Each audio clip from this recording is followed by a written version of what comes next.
Over 8 months of nervous anticipation about the beginning of the Molly Miller era for GCU women's basketball, and game one has come and gone, and since then 5 days of buzz around the GCU campus as records fall in a very successful foray into the 2020-2021 season for Molly Miller and the women's basketball team. And tonight, here at a rockin' GCU Arena, we continue the season opening 4-game homestand as Molly Miller's Lopes host the team from across town, the Redhawks of Benedictine University of Mesa. Good evening, everybody. Jim Howell along with my partner in crime, Jack O'Hara, bringing you game two. And the buzz is real, Jack, and the records broken were real too on Friday. Yeah, not too shabby of a start, Jim. I mean, the promise going into the season was a high-tempo offense complemented by a high-pressure defense, and you couldn't have drawn it up any better, whether you're Molly Miller, a player, or even a fan here inside the GCU Arena. I mean, this team showed exactly what they're capable of when all things are clicking, and there's a good chance we see more of the same tonight. I mean, the Lopes took care of business against this Redhawks squad in convincing fashion last year, a 19-point win. And this is a reknit offense under new leadership, so it should be a lot of fun. One thing that I think a lot of people were asking questions about as well, just how good was Weber State? Yes, the Lopes forced 27 Weber State turnovers. And yes, Weber State was a team that came in after back-to-back last-place finishes in the Big Sky Conference. But I think most people saw that Weber State had some talent. They had some challenges that they put against GCU, and so therefore it's an even better challenge against a team like Benedictine, who is an NAIA school, but they're coming off a program record 19-win season, and they're a team that has now faced GCU 3 straight years. One of them is an exhibition, but they've given GCU trouble in past seasons. And like I mentioned last season, giving them a run for their money, but the Lopes coming away with a 19-point win, and we mentioned how this offense is a little bit restructured. Coach Miller says it's all about how you frame things. He mentioned the 27 turnovers. She said that she saw the 27 turnovers and thought, hey, that's not too bad, when everybody else went kind of ballistic. I mean, record-setting goals here, 1 game in on opening night, so it should be interesting to see how this Redhawks team responds again, their opener against a very red-hot Lopes offense. The Redhawks bring 11 players across town and down Interstate 10, and 4 of their 5 top scorers from a year ago are in uniform tonight. So there's plenty of experience for them. Of course, as we've talked about, there's plenty of experience for GCU. They have 7 returners from the last 2 years that are in uniform tonight. So this should be a good one. We hope you'll sit back and enjoy. We've got the starting lineups and all the play-by-play coming up right after this. Keep watching GCU women's basketball right here on GCU TV. 20th anniversary of Operation Santa Claus. We've been feeding families and making kids happy for 20 years. 2020 has been tough for everyone. More kids, more families need your help this year. In celebration of 20 years, please donate $20 or bring donations to Sanderson Ford, Sanderson Lincoln, or the UPS store nearest you. And you might just win a new F-150 truck or a Lincoln Corsair. Donations benefit local charities only. For more info, go to givetotheclaus.com. When life seems uncertain, there's one credit union that provides both dollars and cents. Copper State Credit Union. With solutions that focus on our members, you can take advantage of competitive rates, free cashback checking, and local attentive service. Uplifting our community is a standard we live by. That's why thousands of your Arizona neighbors rely on us. Strengthening Arizona families through financial empowerment. That's Copper State Credit Union.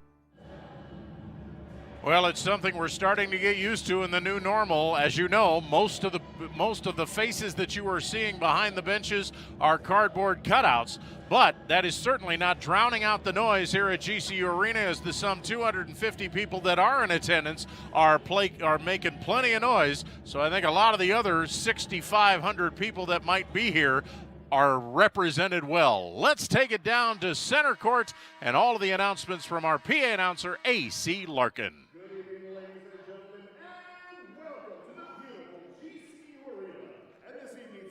Basketball matchup featuring the visiting Redhawks of Benedictine University Mesa and your Grand Canyon University Antelopes.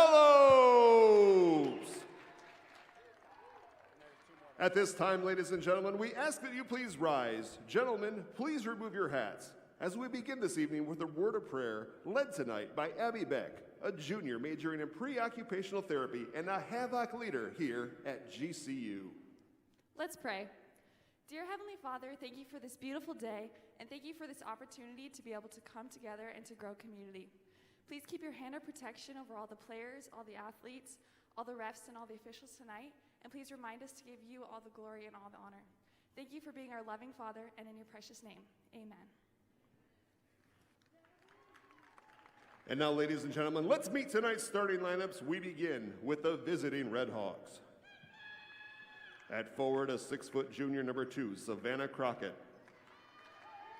At guard, a 5'10" senior, number 3, Gabby Zagari. At forward, a 5'7" freshman, number 11, Nala Faiga. At guard, a 5'2" senior, number 12, Leah Goodman.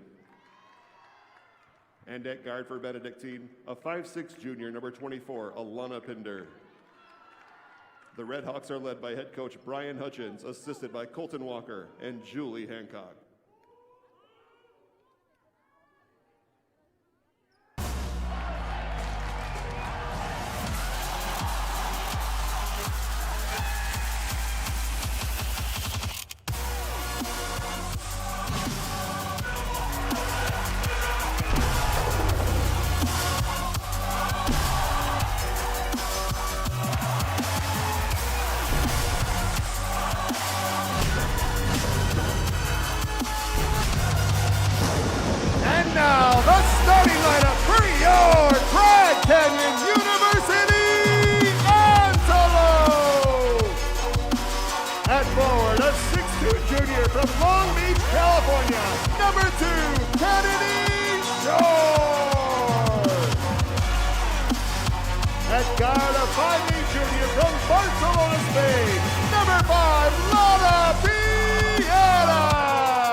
The lights are back up at GCU Arena. Time to shine some light on the Sanderson Ford 3 keys to the game, Jack.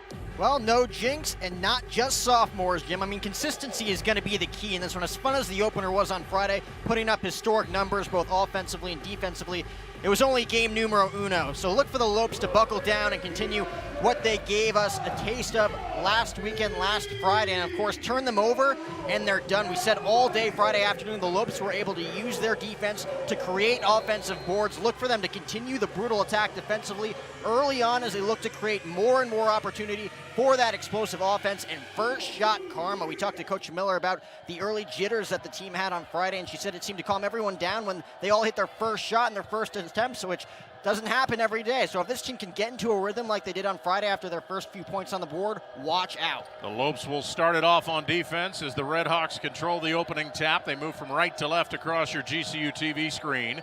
Out front is Nala Fainga, gives it on the side for Gabby Zagari. Zagari, one of 3 returners that averaged in double figures a year ago, and there's turnover number 1 as Caldwell steps in the passing lanes. Drives inside, draw the defense. Pieta open, but the 12-footer a little bit too hard, and it's corralled on the side by the Red Hawks, so each team coming away empty in their initial offensive possession. Lopes, as they did most of the game Friday night in the win over Weber State, extending that defense out past the three-point stripe. Quick jump shot from the free throw line, not good by starting center Savannah Crockett. Lead pass for Katie Scott, nice hesitation, but the layup's too strong. Gets her own rebound, follows, that one won't go, and Scott 0 for 2 as she starts it off, and the Redhawks dodge a couple of bullets that time. We're still scoreless. We played a little bit over a minute. Out front is Alana Pinder. They swing it around. Here's a drive by Zagari. She'll drive all the way in, but the shot off the glass too hard. Lead pass, Scott for Pieta. On the break, here's Caldwell. She'll back up, foot on the line, put it up from 15. That's too hard, and maybe some nerves on both sides as both teams coming up empty. We played 90 seconds here at GCU Arena. This is the season opener for Benedictine after going 19-9 a year ago. A long three, and it's banked in that time by Leah Goodman. So Benedictine, the first one to strike first blood, but on the other end, it's Nana Jackson, and she lays it up and in, but wave it off as a traveling violation. So you can see maybe some of those first game jitters we didn't see in game one. We're seeing them here in game two, Jack. Yeah, we talked about it literally just a few seconds ago about those pregame jitters, and it looks like Benedictine going to take advantage early on. So back-to-back hoops for Leah Goodman, and Goodman has now given them a 5-0 lead. She's already half of her season scoring average of a year ago, where she was 11 points. Gabby Zagari averaged nearly a dozen, and Mackenzie Alton, who's coming off the bench tonight, averaged 19. Shorts will drive in, but the weak side help comes over, and it's Crockett setting the charge. That's an offensive foul for Kennedy Shorts, so a drastically different beginning to game two.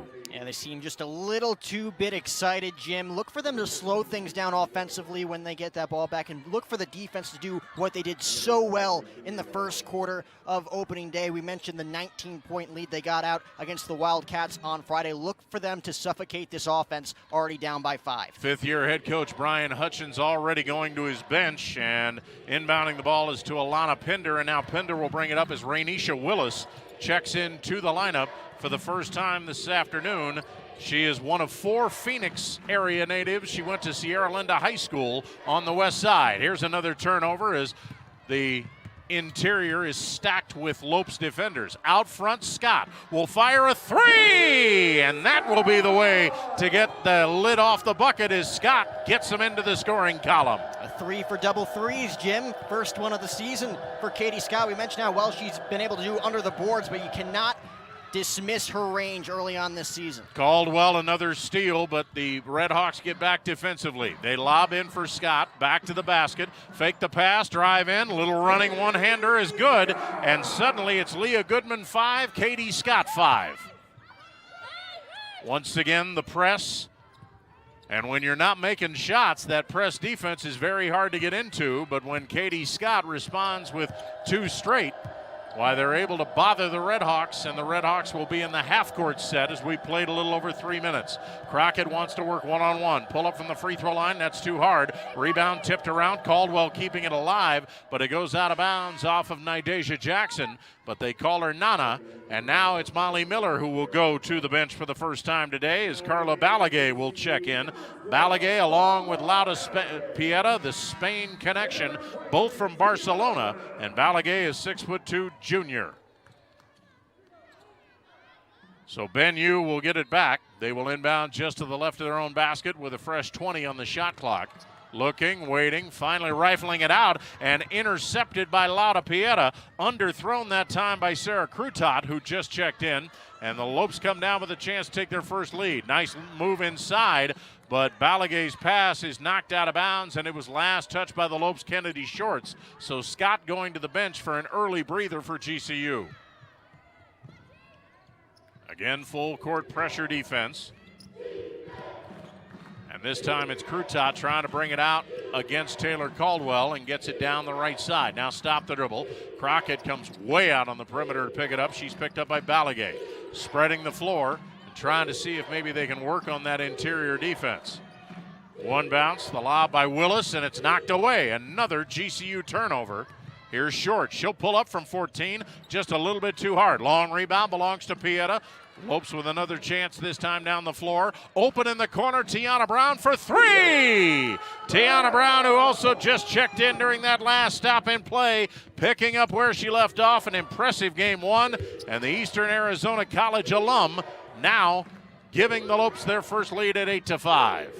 Open in the corner. Defensive breakdown, but the Lopes get away with it. Long rebound to Willis. She'll muscle her way inside. That one won't go.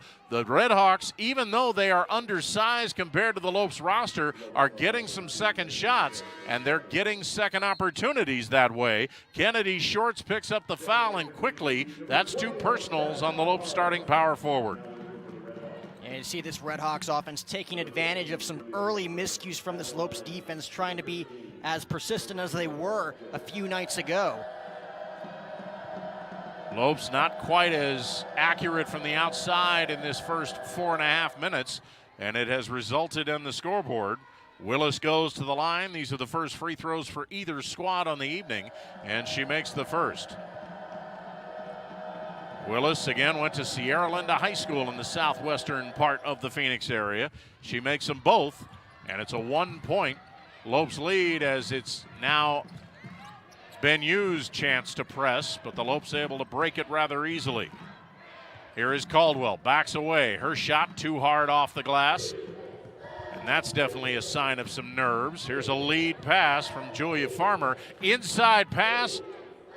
Alton had it, lost it, got it back, gets it on the side, and a nice drive, and the shot is put up and in by Sarah Crutot. So just like that, Benu back up on top by one. Caldwell to the left side. Lopes just not really able to get into the offensive flow. And as Pieta drives, she gets double teamed, bangs knees. And the foul will be called on Rainisha Willis, and Pieta trying to limp it off as we have our first break of the night. Timeout on the floor. We got a good one so far at GCU Arena with 4:47 left to go first quarter. It's Benedictine 9, GCU 8 right here on GCU TV. Grand Canyon University, a Christian university, is one of the largest and fastest growing universities in the country. GCU offers 270 dynamic academic programs with modern apartment-style living, classrooms, labs, restaurants, and more.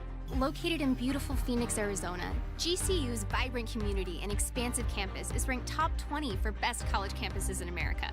My university integrates the free market system with a welcoming Christian worldview perspective into its academic programs and throughout campus life, so you can put your faith into action and help transform communities. GCU campus students received over $157 million in scholarships in 2020, and many students attend GCU for less than the cost of a state university. Visit gcu.edu/myoffer to see the scholarships you qualify for. Admissible high school seniors can schedule a free visit from anywhere in the country. Find your purpose at Grand Canyon University. Visit gcu.edu/myoffer. Get the best gear to show off your Lope pride. Go to lopeshop.gcu.edu to find everything Grand Canyon University, from the newest apparel to the coolest accessories. Use promo code GCUTV20 today only to get 20% off for being a GCU TV viewer. Log on and get your gear today. Well, after looking at the fact that it was a lopsided 21-point victory Friday in the opener against Weber State, I think it's very easy for us to forget, Jack, that it was 5-4 Weber State about 4 minutes into that game before the Lopes were finally able to get the nerves out, get on track, and run off 15 straight. So I'm sure Molly Miller, seeing that, wanted to try and see what she could do to calm this team down, because you can tell they're rattled a little bit. They're only 3 of 9 from the field. Obviously very confident going into this one, but it seems like they've been a little too confident, a little too excited in this one. Again, look for this offense to slow things down at the top of the key. Tiana Brown with the ball, top of the key, as Molly Miller going to some of her reserves. Cara Balagay now with it at the top of the key. Nice backdoor pass to Pieta, and an even better pass inside Leven Lavares, and Varas will get the easy lay-in on the assist from Pieta. That one did not look easy whatsoever, Jim, but the Lopes able to pull it off. A couple of inside passes to squeak it past that Benedictine defense for the board.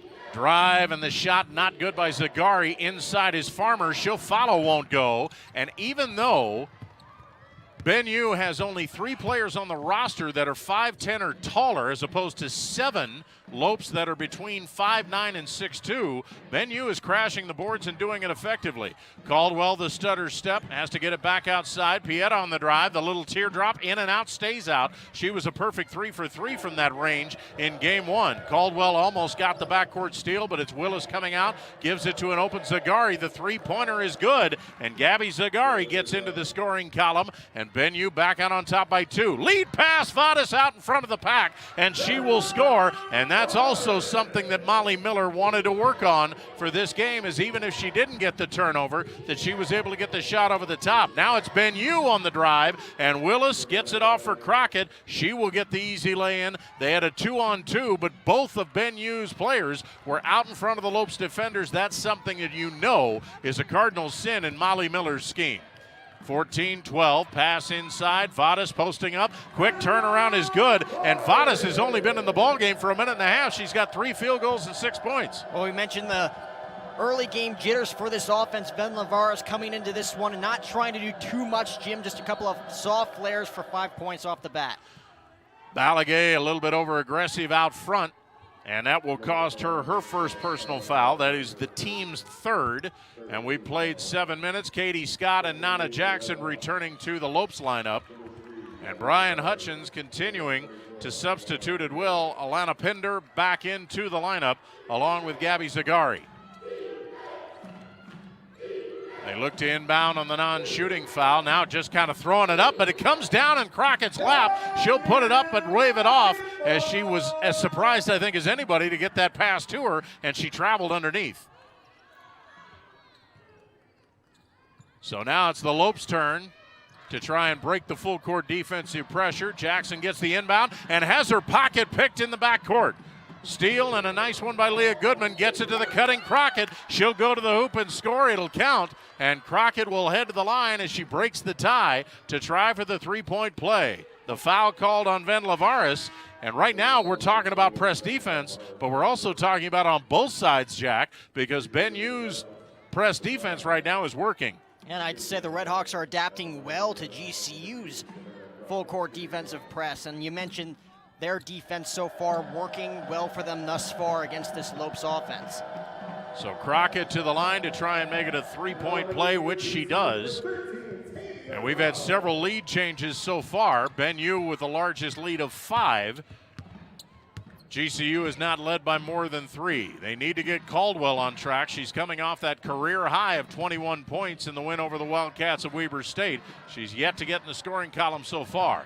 Lob from Caldwell to Scott, double team, force it cross court for Brown. Brown with 9 on the shot clock, top of the key for Scott. Start to drive, double teamed, off for Jackson, move inside of her defender, put it up with the right hand, won't go, gets it back to Scott in the lane, move to the hoop with the right hand, off the glass from the left side, good. And Katie with 7 of the 16 points on the board. Quick inbound, stolen by Scott. Scott fakes the pass, goes in, she goes down hard. Shot doesn't go, but Scott, a little bit slow to get up, will head to the line for the first time this evening as Scott trying to walk it off.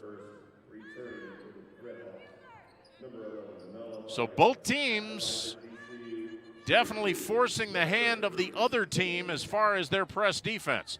Both teams working it well, and with 2:08 left, Scott at the line to try and give the Lopes the lead back.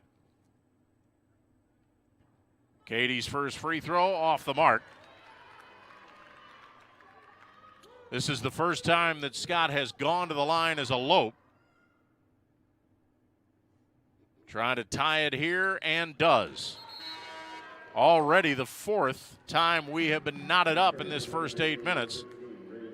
As Leah Goodman checks out of the Bennu lineup, Sarah Krutout back in. Here's Mackenzie Altman. Lead pass, and it's intercepted beautifully by Tiana Brown. Able to one-hand it, looked like a wide receiver. Off to Caldwell. Caldwell stop. Waits for Scott to get in the lane before she gives it off for Tiana Brown. Inside of 2 minutes left to go.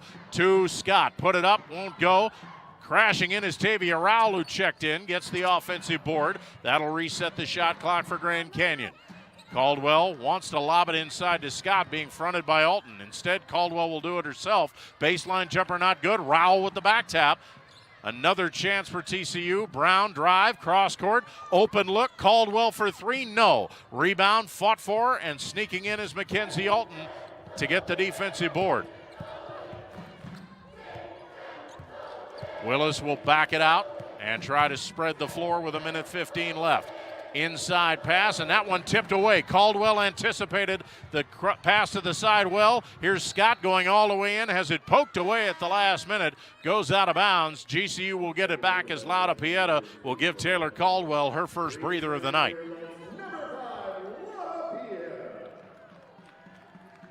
So Scott will inbound to the right of her own bucket. Does so to Pieta, right back to Katie. Inside, start right, move left, force up the shot and get it. A lot of contact, but no call. And Scott, who only had 8 points in her debut as a Lope on Friday, already exceeding that with 9. Lopes almost had another backcourt steal, but this time Crockett gets it up court to Willis. Lopes scramble back defensively, driving his Pinder. Nice pass on the baseline and a wide open look for Nala Fainga as the Lopes did not get back defensively. And we're tied at 19. Here is Jackson to the trailer. That's Katie Scott. Off for Pieta, who waits for Scott to go inside. Pieta gets it for Katie. Back to the basket. Cross court, Jackson. Alone, three-pointer too hard. Sneaking in for her third offensive board is Rowell, but as she tries to bring it back out, she loses control. Scramble on the floor. Crockett's got it. Here come the Red Hawks. Lead pass, and with the left hand, putting it up and in is Zagari. It will count. She gives the Red Hawks the lead back, and with 11.6 seconds left, she'll head to the line to try for the three-point play. The foul on Tavia Rowell. Well, this Red Hawks offense continuing to put the pressure on this Lopes defense, not really holding anything back, Jim, taking their opportunities, putting their bodies on the line, and it's paid off in big dividends so far. So Zagari gets into the scoring column. Katie Scott will check out for the remainder of the quarter. It's Varis, Balagay, Pieta, Rowell, and Jackson, the 5 on the floor wearing the purple and white. The free throw by Zagari, not good. And Balagay gets it, and they will call a lane violation against the Red Hawks, so it doesn't matter anyway. Red Hawks ready to press as soon as Balagay gets it. Carla looks, now throws length of the court for Pieta. Pieta out in front, and she'll get the easy lay-in. Beautiful combination between the two Spaniards. Racing down the left side with 5 seconds left, forcing up the shot, won't go. Willis has got it, but the double teaming defense of Vadas and Rowell forces no shot attempt before the end of the quarter, and we will head to quarter number 2, no closer to finding a victor than we did when we started. 10 minutes down, 30 to go here at GCU Arena. We got a good one. It's Benedictine University 21, your GCU Lopes 21. Keep it here for more Lopes women's basketball on GCU TV. How can you describe Whataburger's honey barbecue chicken strip sandwich? The chicken just has a certain, with the sauce. It gives you a little bit of, and the cheese, it's the exact right amount of, it's almost too hard to put into words. Good thing Good thing there's the honey barbecue chicken strip sandwich at Whataburger. Joel Embiid is unhappy. Like, really unhappy. Because the internet keeps using not-so-amazing GIFs to react to his amazing highlights. Mountain Dew presents the Joel Embiid Deserves Better Reactions GIF Collection.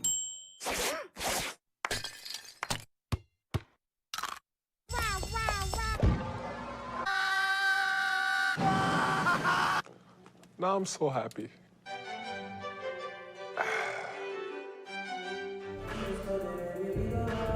Jim Howe, Jack O'Hara back here at GCU Arena. And we expected that it would be a hot start for GCU. It wasn't, but they still have 21 points on the board. We know that Ben U has come here and had hot starts before in the first quarter. That's exactly what they did. Just like a year ago, they had 21 points at the end of the first quarter. But this is a much different flow than the game against Weber State, Jack. Totally different dynamic, Jim, and Molly's probably talking to her players right now. You got to be able to tame this offense heading into quarter number 2, and you got to give credit to where credit's due, though. Katie Scott, we mentioned how anxious we were to see her pop off in a big way on opening night, really setting things off in that first quarter with 10 points, shooting 4 for 7 from the field. So she leads the way. She's the only one in double figures for either team. Savannah Crockett and Leah Goodman each with 5 points for Ben Yu, but a very balanced attack for Brian Hutchins' team. 9 players got in there in that first quarter, and 6 of them scored. Lopes will start the second quarter with the basketball, trying to break this tie. Straight away, Rowell for 3 too hard, and Tavia, who was the leading returning three-point shooter from a year ago, has yet to get into the scoring column from behind the arc yet in 2020. Here comes Ben Yu, almost fumbling it away out front was Zagari. Here's Crockett. Crockett trying to do the spin move, wasn't expecting the weak side help, crashes down, and is called for a traveling violation. Good weak side help that time by GCU. Rowell will check out. Taylor Caldwell back in. So 3 of the 5 starters on the floor for Molly Miller with Jackson, Pieta, and Caldwell. Then Lavares and Carla Balagay joining him on the floor as Caldwell will inch it out of backcourt. Right on her hip is Sarah Crutot. Here's Jackson out for Balagay. They swing it around the horn left side for Pieta. Pieta goes away from the Balagay screen, goes all the way in, puts it up off the jumper, and a soft touch for Pieta nets her second field goal and breaks the tie to give GCU the lead back. Well, that's the aggression you like to see from Laura Piera offensively. We saw it many times on Friday, of course resulting in some personal fouls like you mentioned, but that's the offense that you want to see moving forward. Pinder drives, the shot won't go. She goes down in a heap on the baseline, and that will be free throw time for her. Jackson called for the personal foul.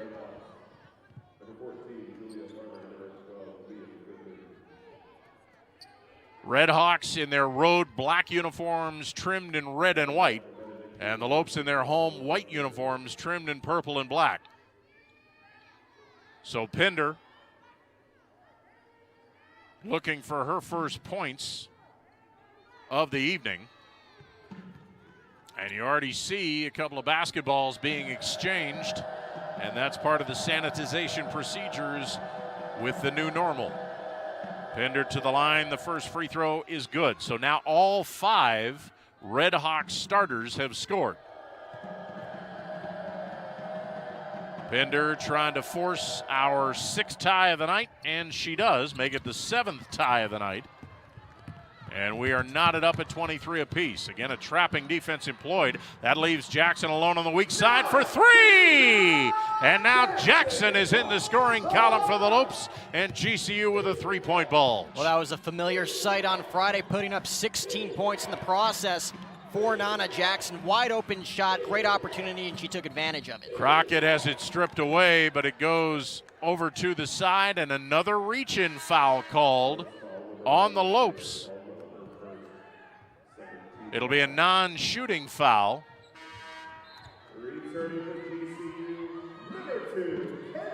Kennedy Shorts, who picked up 2 early personals, is going to check out. That foul was on Caldwell. That is her first. So Shorts now manning the middle. Quick inbounds, goes off the hands of Farmer. Saved on the side, shot put up by Goodman, not good. But again, the Red Hawks with another opportunity. And they're able to take advantage of it as Farmer gets the garbage. Lead pass for Pieta. 1-point Lopes lead. Inside for Shorts. Bring it down. Put it up. No. Vada sneaks inside. Puts up the shot. Won't go. But Venla will head to the line. And we have seen in a game plus a totally different kind of game from Venla Varas, who was a 3-point specialist, and that was all a year ago. But Molly Miller said, that's the kind of thing we want Varas to learn, and so far Venla has drank the Kool-Aid. First free throw good by Venla. She's given him a spark off the bench. 3 field goals in that first quarter, and now she has 7 points with 8:11 left to go second quarter. Vadas, the native of Vanta in Finland, now 2 for 2, and again full court pressure defense. Out of backcourt. Here is Pinder. Pinder now stopped by Shorts, will bring it back out front. Crutot running the point for the moment. Vadas on her hip, takes it to the right side, wants to get it for Pinder. Pinder now high post for Mackenzie Alton, who's been quiet. fake the handoff. She'll drive on Shorts, force up the shot, roll around and off. Jackson takes the rebound away from 3 different Redhawks, and finally a backcourt foul will be called as Jackson had started to squirt away from the pack. Mackenzie Alton will be whistled for the personal foul.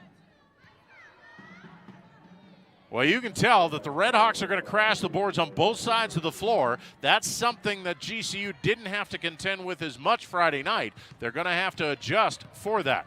Pieta able to break the press. Lead pass Vadas underneath. She wanted to go up for the shot, but when she caught the pass, she was too far underneath and couldn't keep herself from picking up the pivot foot. That'll be a traveling violation. Yeah, Venla caught in a tricky situation there, Jim. Just improper footing, unable to set her feet there for the non-travel. Once again, the Redhawks able to beat the press, and in just 2 passes, it's Alton the assist and Gabby Zagari the hoop. 28-27.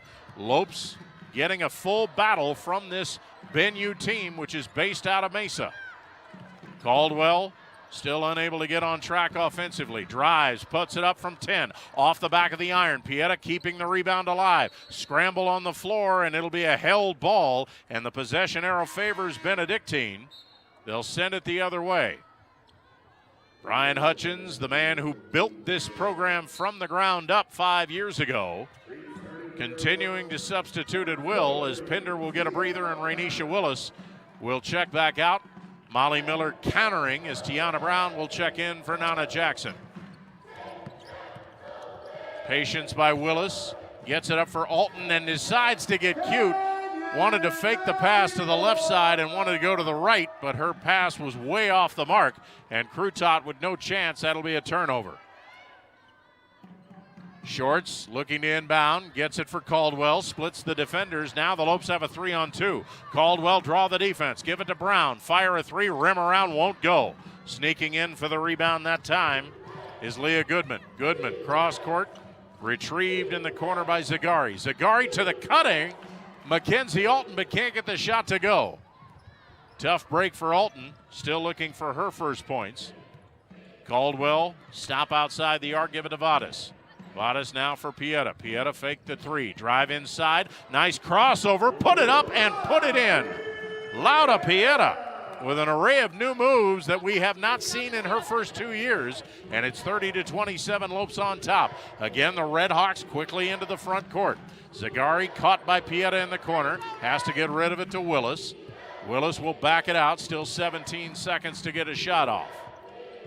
Brown extending her defense. Willis drives around her, throws it in the opposite corner. Open look for Goodman, but before that, on the pass off, it'll be an offensive foul on Ray Willis, and good interior defense to take the charge by GCU. And the Redhawks, seeing maybe a little bit of a momentum shift, will call a 30-second timeout. So we will keep it here as Hutchins making sure that he gets on track with lead official Melissa Barlow before he starts diagramming a play. Well, we've already seen 7 ties and 7 lead changes in this first 14 minutes, Jack.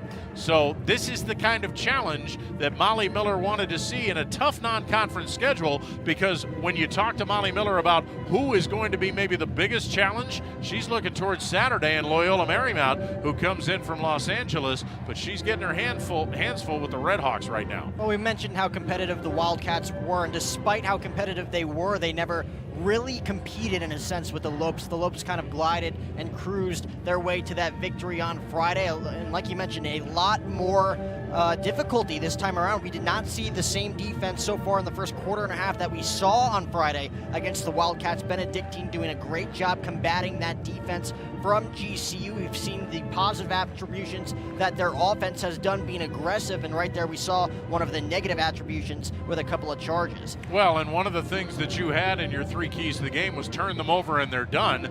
Well, we've talked about turn them over and they're done as far as GCU, but Benedictine is matching them stride for stride in the turnover battle. And of course, you got to look at offensively too. The Lopes doing a great job when it comes to rebounding, just unable to connect on some of those court plays. Lopes have forced a dozen turnovers, but in a lot of ways it doesn't really feel like it.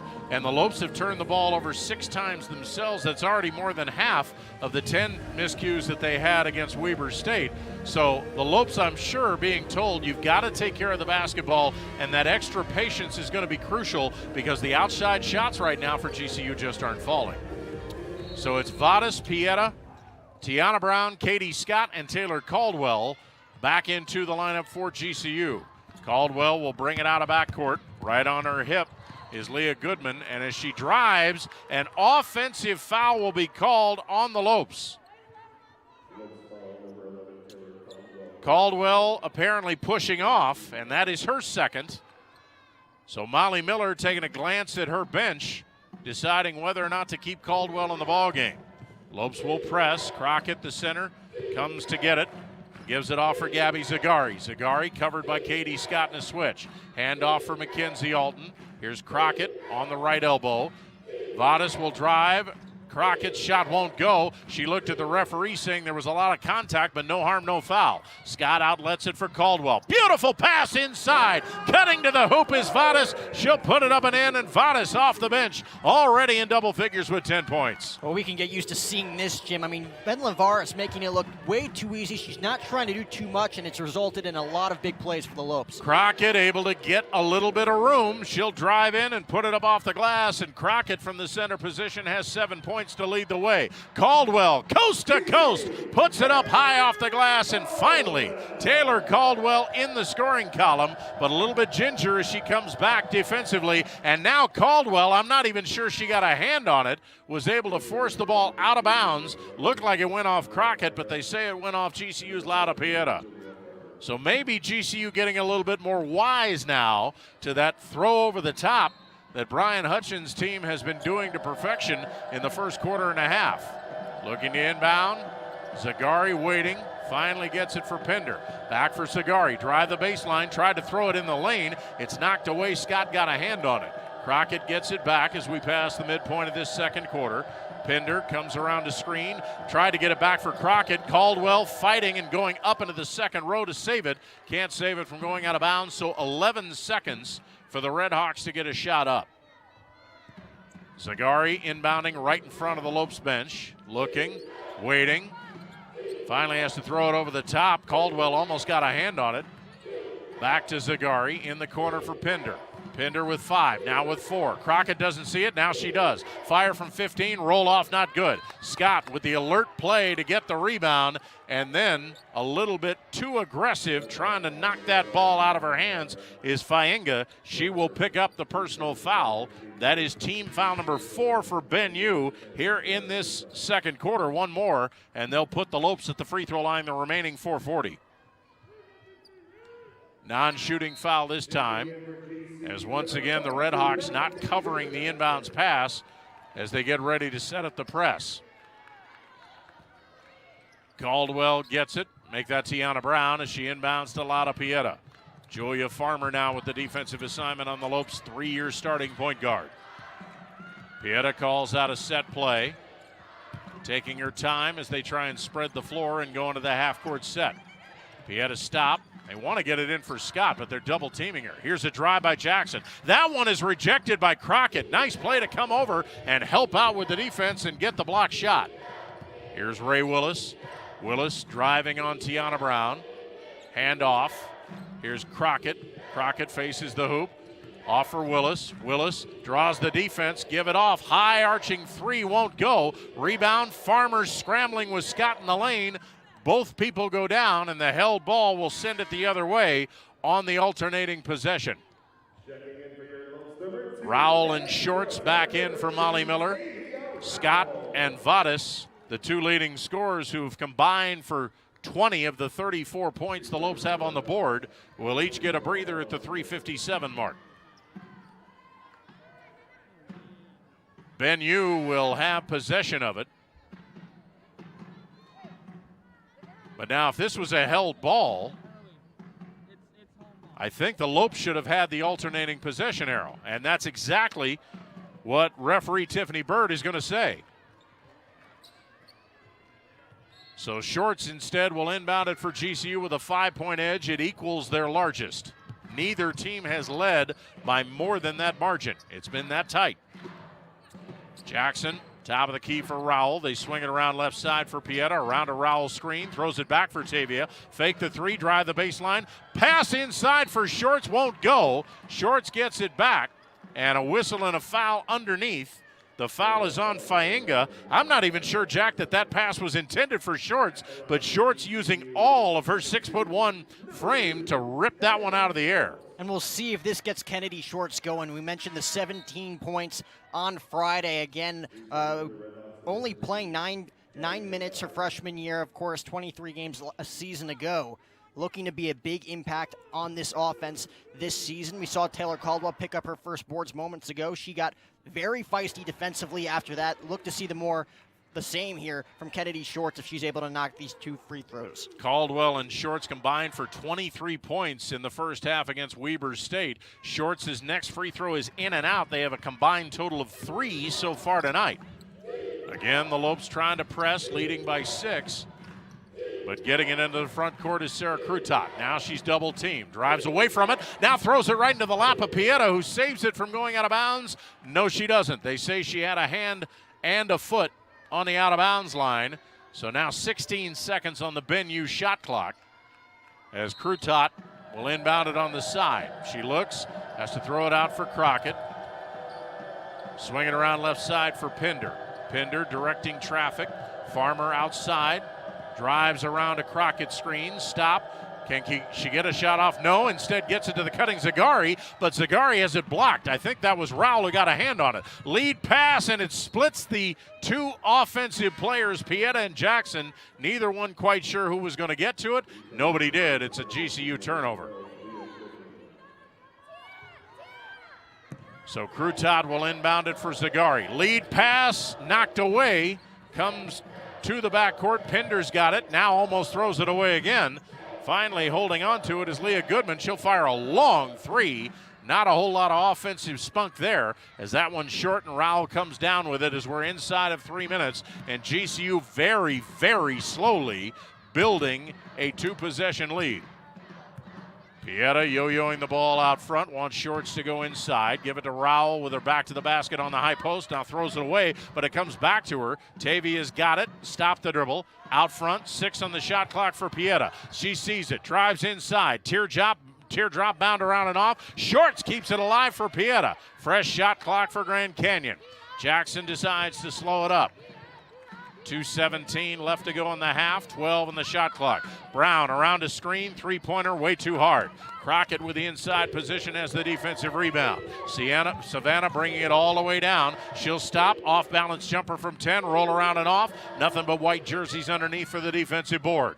Brown brings it down the left side. Now they're going to the trap and knocking it out of bounds. Last touch by Brown. Nice play by Leah Goodman to come over and force the turnover.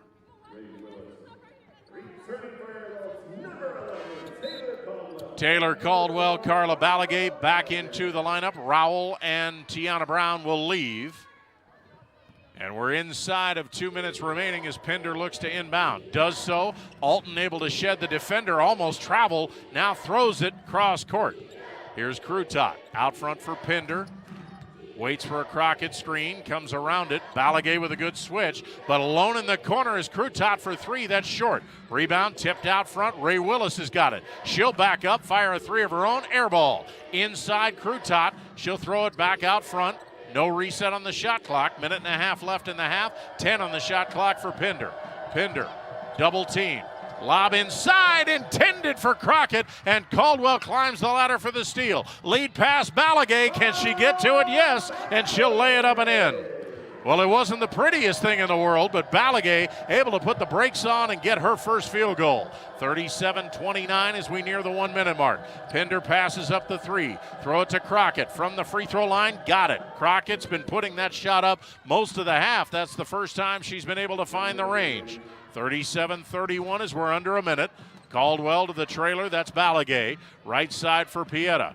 Pieta waits for a Balaguer screen, drives, weaves through the defense, throw it in the corner, open look, Jackson for three, too hard. Long rebound, Caldwell, baseline jumper, no. Jackson with another offensive board to Pieta from 14, no. Balaguer fighting for the rebound, but this time Carla didn't have the defensive position, and that'll be a loose ball foul called on the Lopes power forward.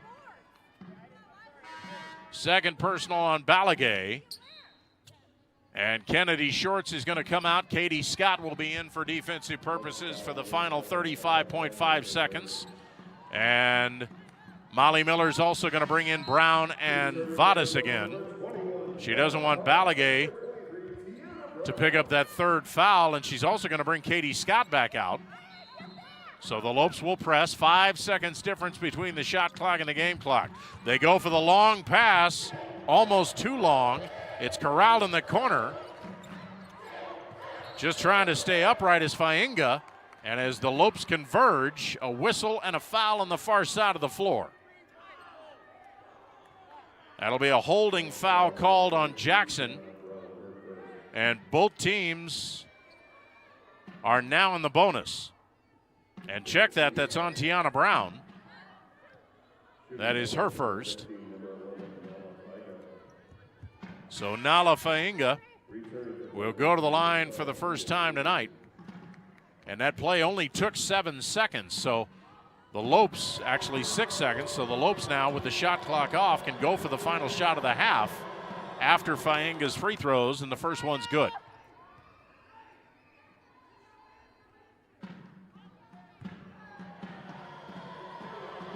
This team, an excellent free throw shooting team a year ago, shooting 69%, as Fainga makes them both.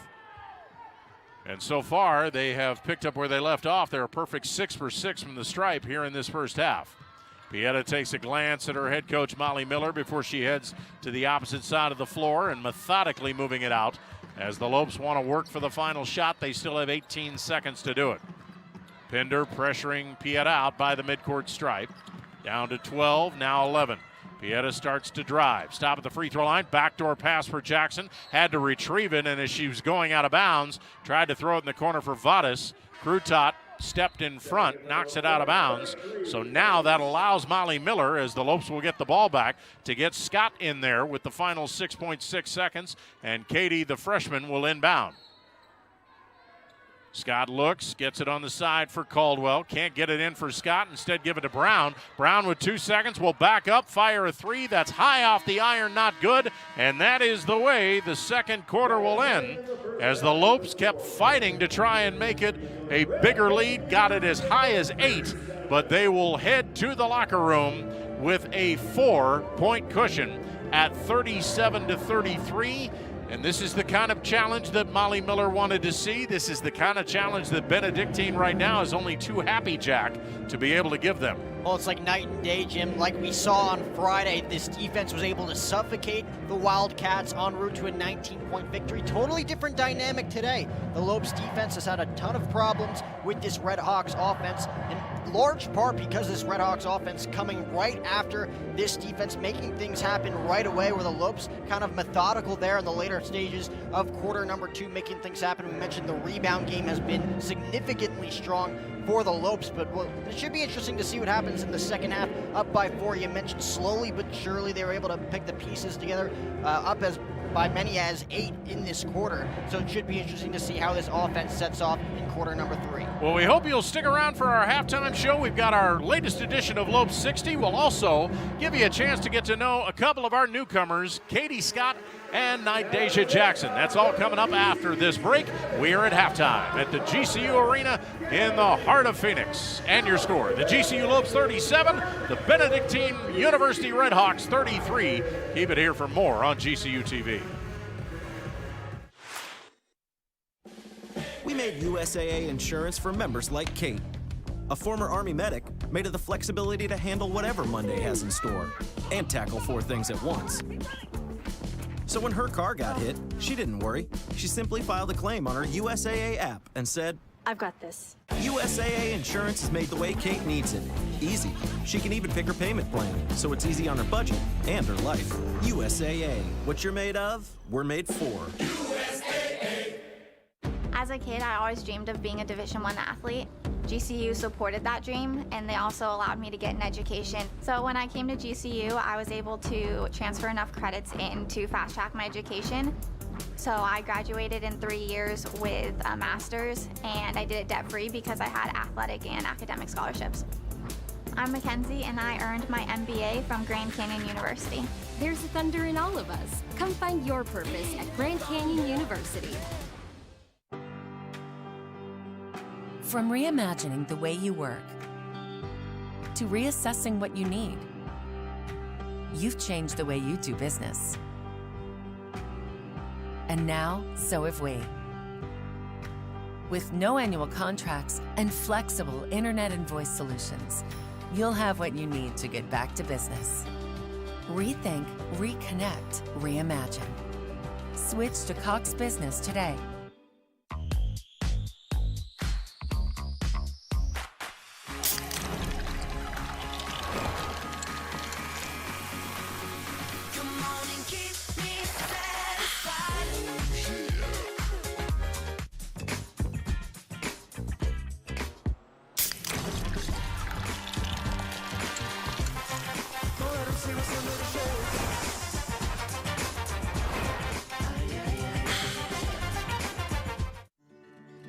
When life seems uncertain, there's one credit union that provides both dollars and cents. Copper State Credit Union.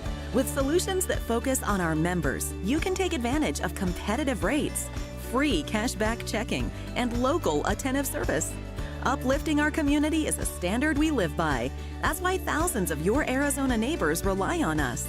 Strengthening Arizona families through financial empowerment. That's Copper State Credit Union. Merry Christmas, Lope fans. Basketball season is here. I'm Cheyenne Rose, and you're watching Lope 60.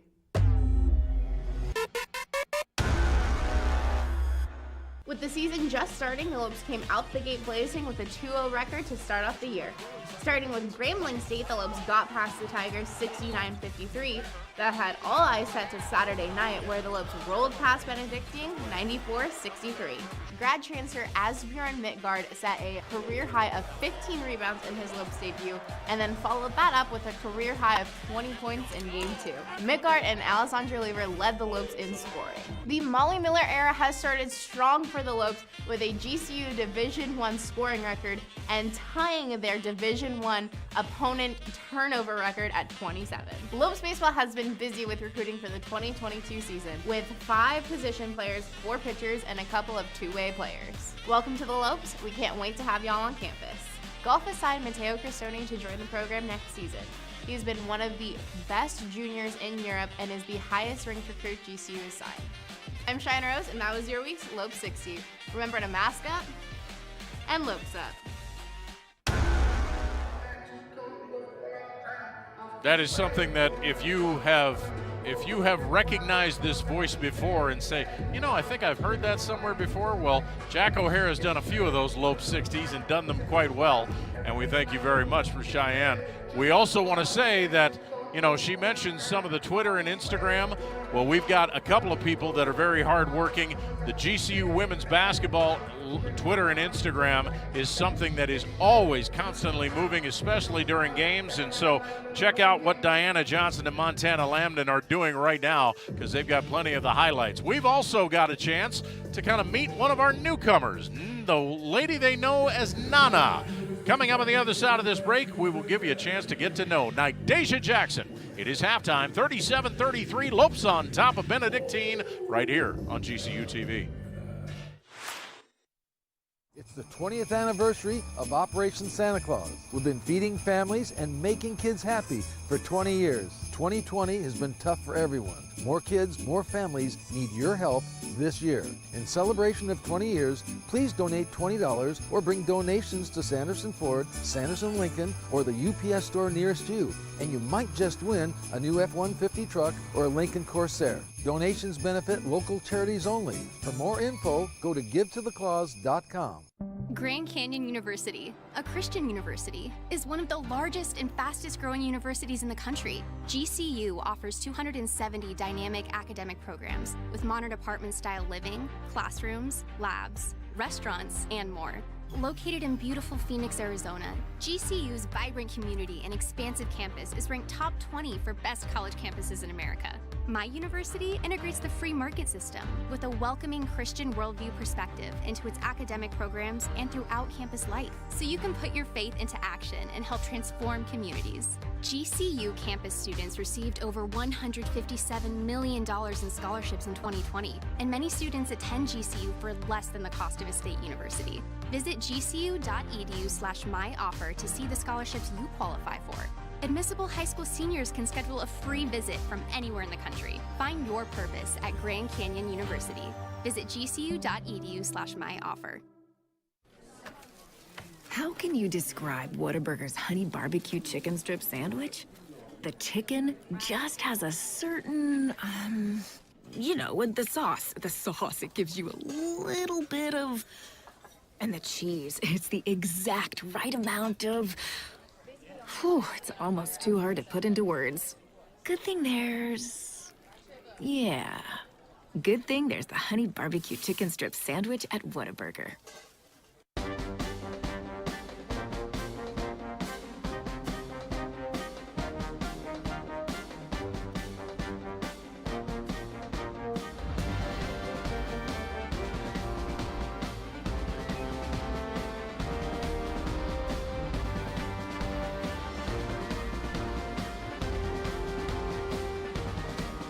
Find your purpose at Grand Canyon University. Private, Christian, affordable.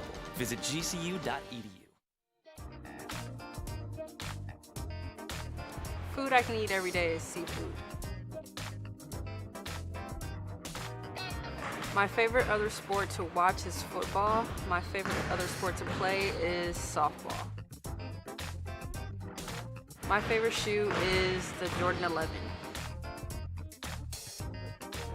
My go-to 2K squad is 76ers or the Bucks. My off-court talent is drawing. My favorite movie is The Hunger Games. My favorite TV show is How to Get Away with Murder. Pineapples absolutely don't belong on pizza. The moment I decided GCU was a move was getting to know the coaches and the campus. So a chance to get to know the lady who is actually making her third stop college-wise. She's played for Providence, she's played for Youngstown State, she's a grad student, and now she has really kind of entrenched herself in that starting five for Molly Miller. Yeah, and of course, we've seen it tonight, hitting one from the range early on. We saw 16 points from Nana Jackson on opening night. There's a lot of key pieces. You could say she's kind of an unorganized amount of chaos, in a sense, for Molly Miller this season offensively. Well, we're not done introducing you to some of our newcomers, because it's time to talk to our Lopes insider, the man who knows more about Lopes than anybody else on this campus or anybody else in the world for that matter. Our friend Paul Corral, he had a chance to check up with our newest freshman and newest freshman starter, Katie Scott. Hi Lope Nation, we're here for another basketball introduction to Katie Scott. She's coming to GCU from Carl Junction, Missouri, where she was the Gatorade Player of the Year there, and has chosen to come to Phoenix with Coach Miller, who she's known for a long time. Your relationship goes way back with Coach Miller when she was coaching Drury in the area. Oh, absolutely. I've known her for a long time, and I've respected her since the moment I've met her, so. That relationship must be really special for you to take the leap of faith to do something in an area that you hadn't been looking at, or a college you hadn't been considering. Yeah, it's hard to go 1,000 miles away if you're not completely confident in the coach, but I know Coach Miller really well, and I have complete faith in her vision for this school, and I just think the stars align for this. Has a lot of that already been confirmed here as you get to, I see you posting photos of the Arizona sunsets and hanging out with your team and under palm trees. What do you think so far? Yeah, it's been a fun adjustment, honestly. I thought it was going to be a lot harder than it is, but everyone's welcomed me with open arms, and I'm just really happy to be here and experience new things. Yeah, you must think that's good for yourself and your growth as a person too, to get away from home and challenge yourself at a high level. Absolutely. Going from a town where I know everyone to a big city where I know almost no one. It's an adjustment, but I think something that's going to make me a stronger person. Now, how about transferring your game to this level? Like, you put up some unbelievable numbers at Carl Junction. You were getting like 22, 11, 7, 5, 3-3 game. If everybody knows what all those lines in a box score mean, what do you think you'll do well at this level? You know, it's hard to tell because high school and college are just so different in the style of play. And Carl Junction played a very different brand of basketball than Coach Miller does. But I hope that the leadership skills I gained in these past several years at Carl Junction will help me make this transition smoother. I hope to adjust to the quick style of play because it's really a contagious brand of basketball. Yeah, she talks a lot about that defensive pressure, high tempo, but she also values a post player and how much a paint protector can mean in this system. Those are strengths of yours, right? Oh yeah, definitely. I grew up with a sister who was about 4 inches taller than me for most of my life, so I had to get stronger and shoot better to be able to play with her. So I think once the height got there, it finally clicked for me that, you know, height isn't everything, but strength is actually more important in the game. You have a lot of court IQ that she liked, but you're also #1 in your class academically. What did, on that side, appeal to you about GCU and what you want to do here? You know, I honestly have no idea what I want to do with my life, but I love the idea of a place where I can just explore and find myself and, you know, find what interests me, because that's what college is all about. It's about exploring yourself, and I can't wait to do that here. What have you liked about your teammates as you get to know them? So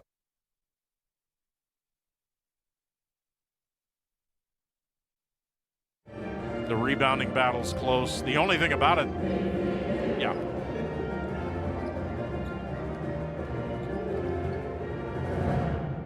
Waning moments of halftime. Jim Howell, Jack O'Hara back with you. We're going to come back with the halftime stats and then second half ready to get underway. 37-33, Lopes on top of Benedictine right here on GCU TV. It's the 20th anniversary of Operation Santa Claus. We've been feeding families and making kids happy for 20 years. 2020 has been tough for everyone. More kids, more families need your help this year. In celebration of 20 years, please donate $20 or bring donations to Sanderson Ford, Sanderson Lincoln, or the UPS store nearest you. And you might just win a new F-150 truck or a Lincoln Corsair. Donations benefit local charities only. For more info, go to givetothecause.com. When you have the urge to play outside, Tire Pros wants to get you there, offering convenience, selection, and our national roadside assistant. Message us or schedule an appointment online at Community Tire Pros today. Tire Pros, we're here for you. Time for a look at the Copper State halftime stats, brought to you by Copper State Credit Union, the way insurance should be. Jack? Well, we mentioned the big difference from Friday to tonight, down from 57% field goal percentage on Friday down to 39, with, of course, the Red Hawks taking advantage with their 41% thus far. We mentioned the Lopes shooting from downtown quite a lot in that first half, only 30% from the field, and, of course, 33%, not too much better for the Red Hawks. A lot of aggressiveness offensively on both sides, just benefited Benedictine a little bit more earlier on, and you mentioned how the Lopes were able to pick up the pieces later on in that second quarter, just a little bit more to gain that 4-point advantage. Not a lot of lopsided stats. The turnover ratio, which is something we obviously talked about at the beginning, the Lopes do lead that. They have forced 14 turnovers from Benue, 10 of them via the steal route. But the Lopes have already matched their game one total of miscues themselves. They have 10 turnovers, a lot of that credit to the Benue press. And Benedictine's going to start off the third quarter with the basketball. They trail 37-33. And Rainisha Willis, who started the game on the bench, actually starting here in the lineup and unfortunately getting into the stat column in dubious fashion as she crashes into Laura Pieta. That'll be an offensive foul for Willis, and Willis now hits the 3-foul plateau, and 7 seconds into the half, she's going to check out and give way to Alana Pender. So the Lopes with the same 5 that started the game: Katie Scott, Nana Jackson, Taylor Caldwell, Kennedy Shorts, and the lady who brings up the basketball, Laura Pieta. Pieta off for Caldwell. Caldwell just one field goal in that first 20 minutes. They would love to get her on track. She's coming off that 21-point performance Friday. Nice drive in the lane, and Pieta able to get the friendly roll. And Lauda now with 4 field goals and 8 points. And here's an inbound steal by Katie Scott. Scott will start it and try to finish it, and she does. Score it, count it, foul, send her to the free throw line. Katie Scott making things happen. Arguably her biggest play in the purple and white thus far, Jim. No look, nothing but net. You can see the excitement down there on the floor from Katie Scott. We mentioned how anxious we were to see this on opening night. Again, 8 points, 3 rebounds coming on Friday night against the Wildcats, but of course, really setting things off here on this Wednesday night. Scott to the line, capitalizes on the 3-point play. She leads all scorers now with 13 points as that foul was on Nala Fainga, and she now has 3 personal fouls. So a little bit of a concern for 5th-year head coach Brian Hutchins as suddenly his team trails by 9. This is the Lopes' biggest edge. Here is Goodman on the drive, scoops up the shot, but before that, she was held and fouled as she started to turn the corner. So it'll be a non-shooting foul. They will inbound it right in front of their head coach Brian Hutchins. And doing the honors will be Gabby Zagari. Zagari looking, now throws it to the cutting Crockett, fumbles, gets it back, and right underneath she'll score, and Crockett becomes the first Red Hawk to get into double figures. She now has 11 points. Lob inside, Scott, somehow the catch and shoot, scissors through the defenders, didn't even know the weak side defense was coming, still able to get it up and in. 15 points for Katie. A little puzzled there, Jim. I don't know how Katie was able to get that shot off. The double team coming from Benedictine's defense, able to put that one up in one motion. Another cutting pass to Crockett from Alton this time, and Crockett will score. It'll count. She goes down, and she'll head to the line for a 3-point play attempt of her own. So Ben Yu trying to use the back door to their advantage. The foul will be on Nana Jackson. That is 2 personals on the starting shooting guard for GCU. Zagari will check out, and Sarah Krutot, who gave them some Yeoman minutes off the bench in that first 20 minutes, checks back in along with Julia Farmer.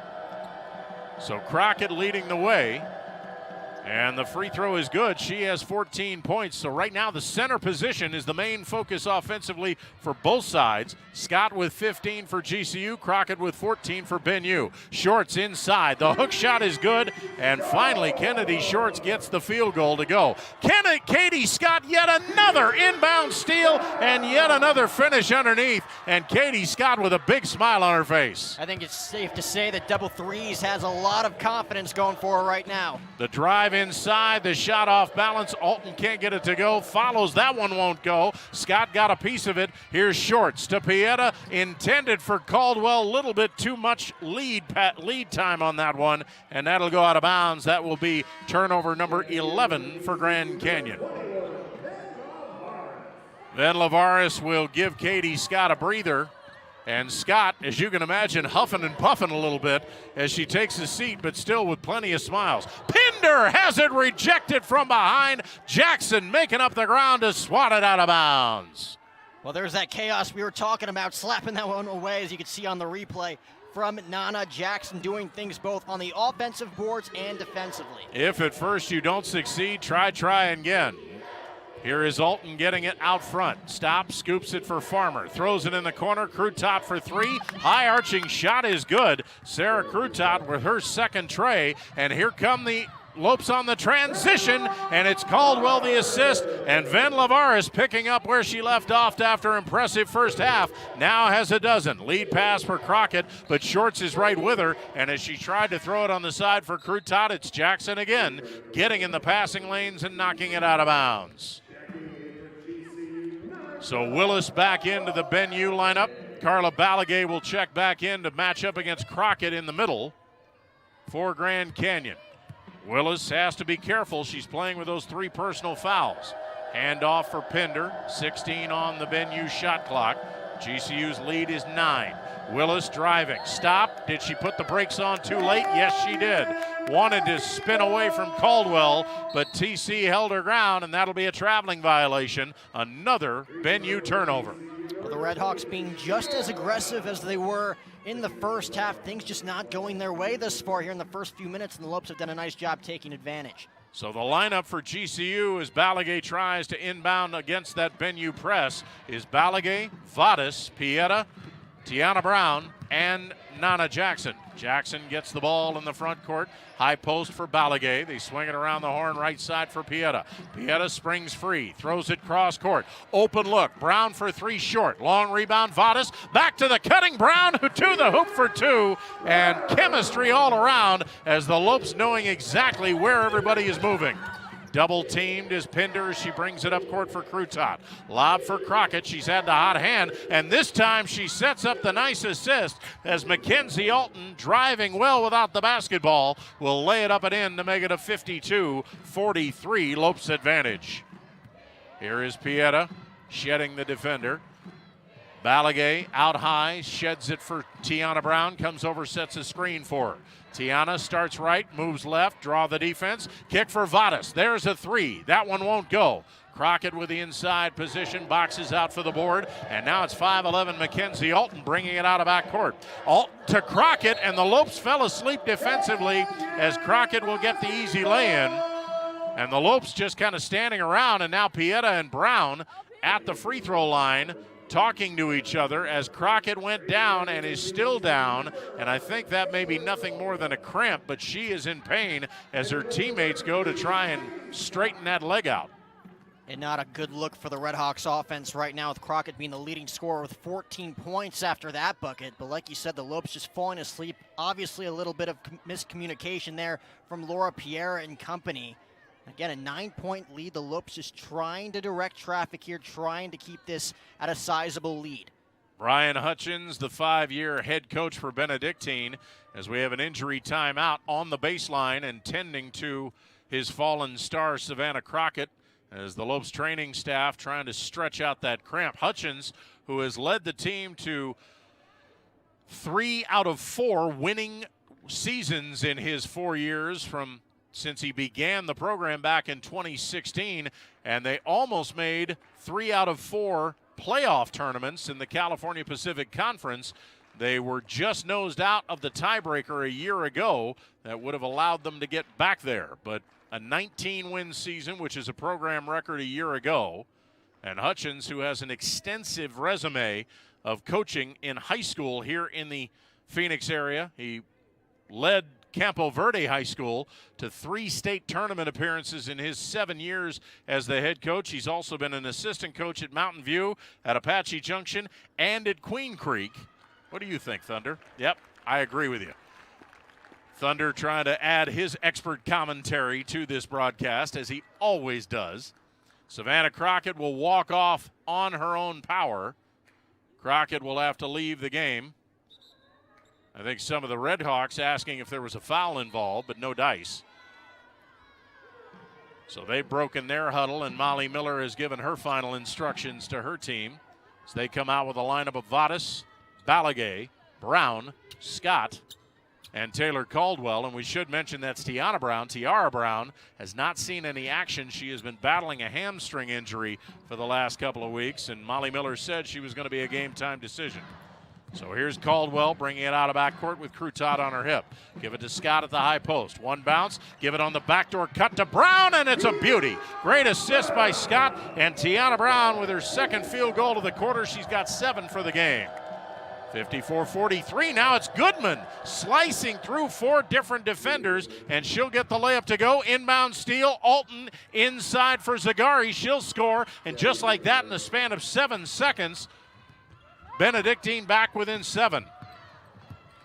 So the Lopes maybe a little bit asleep at the wheel the last couple of defensive possessions. You know that's got to be concern for Molly Miller. Inside Caldwell, right-handed shot won't go. Scott the follow, no. Back tap comes out, and Scott says it's mine. 16 on the shot clock. Who's open? It's Balagay from 12. Got it. Carla, who normally doesn't fire away from the perimeter, had an open look, and she was told take the shot, and she did. And now the Lopes force another turnover. So Balagay getting some high fives as she checks out. Kennedy Shorts back in, and the Lopes will get it on their side of midcourt, and a beautiful pass, but Scott's shot is off the side of the iron. She was too far underneath. Caldwell with a perfect lob over the top. Pinder gets around Shorts, and once again, the Lopes not paying attention, but she blows the layup. Here comes Caldwell the other way. Caldwell all the way in, loses the ball, crashes into Goodman. Offensive foul, Taylor Caldwell, that's her third. So the Lopes, even though they have a 9-point edge, right now, Jack, a little bit out of sync on both sides of the floor. Yeah, you can see the look of disdain on the face of number 11, Taylor Caldwell, as she exits this one for the time being. And the Lopes have been aggressive offensively. You saw it right there, but you see the negative attributes coming as a result of that charge. But again, things escalated quickly. Moments ago, we saw Benedictine's offense take advantage of a sloppy and sleepy defense, like you said, from the Lopes. But again, the Lopes offense creating many opportunities for themselves in these last few moments. Officials getting a new basketball. Here's a long lead pass, and Katie Scott, acting like Willie Mays, makes an over-the-shoulder catch for the steal. That's the third time in this quarter that Katie Scott has stolen the inbounds pass. Here's Katie out front, using Pieta for a screen herself, but Lauda, who's not normally known for setting screens outside, apparently didn't get set. That will cost her an offensive foul. That's Pieta's first, and that will lead us to a break in the action. Timeout on the floor. 4:52 left to go, third quarter. Back and forth they go. It's GCU 56, Benedictine 47, right here on GCU TV. When life seems uncertain, there's one credit union that provides both dollars and cents. Copper State Credit Union. With solutions that focus on our members, you can take advantage of competitive rates, free cashback checking, and local attentive service. Uplifting our community is a standard we live by. That's why thousands of your Arizona neighbors rely on us. Strengthening Arizona families through financial empowerment. That's Copper State Credit Union. How can you describe Whataburger's honey barbecue chicken strip sandwich? The chicken just has a certain, you know, with the sauce. The sauce, it gives you a little bit of... And the cheese, it's the exact right amount of... Whew, it's almost too hard to put into words. Good thing there's... Yeah. Good thing there's the honey barbecue chicken strip sandwich at Whataburger. It's time for this week's upcoming schedule. Again, basketball is back in the heart of PHX. Women's basketball taking on, of course, Loyola Marymount. Like we mentioned, a big test for Molly Miller's team this Saturday at 1 p.m. Men's basketball back in full force here inside the GCU Arena on Saturday as well. Time will tell who they will take place against. And then, of course, women's basketball back here a week from tonight, 6 p.m. Mountain State time against Northern Arizona University. You can catch all those games right here on GCU TV. Things are really ramping up, like we said, in the heart of Phoenix, Arizona. 9-point edge for the Lopes, and we have seen plenty of offense from both teams. It was 37-33 at halftime. So in this 5-minute stretch, the Lopes already have 19 points. And Benedictine with 14. That almost looked like a carry. Molly Miller wanted that turnover on Zagari, and instead she's tied up out front. Vadas comes away holding her elbow, but the combination of Vadas and Katie Scott forcing the turnover as the possession arrow favors GCU. Well, it's been very scrappy, and we've probably been fortunate it hasn't really gotten chippy. There's been a lot of physical plays, but it has been clean so far. Here's Kennedy Shorts, wants Pieta to go inside. Pieta Scott comes around a short screen, keeps on coming. She'll scoop it up, that's off the glass, but the rebound out of the hands of Zagari into the hands of Venlavaris. GCU with another try. 7 on the shot clock. Scott faked the shot outside. She'll drive inside. Off-balance jumper won't go. Rebound scramble. Vadas fighting for it, but it's taken away from her by Sarah Krutot. Krutot quickly down the left side. She'll back it out as the Lopes get back defensively. 4 minutes left to go in a fast-paced third quarter. Lob intended for Willis. She couldn't get to it. Scott with the steal. Pieta on the break for Tiana Brown, and the shot is too hard off the glass, and the rebound goes to the side out of bounds. Last touch by GCU's Venla Varis. Actually, they're going to call a loose ball foul on Venla. That is her second, and that's also 4 team fouls on GCU. One more, and Ben Hughes in the bonus. Vadas in disbelief at that call. Scott will check out, and Tavia Rao comes back in. This is the second time in 2 quarters that we can probably say, and now they're going to say that that's actually the 5th team foul on GCU, and that's why you see the 2 teams making the trip down to the Benedictine free throw line.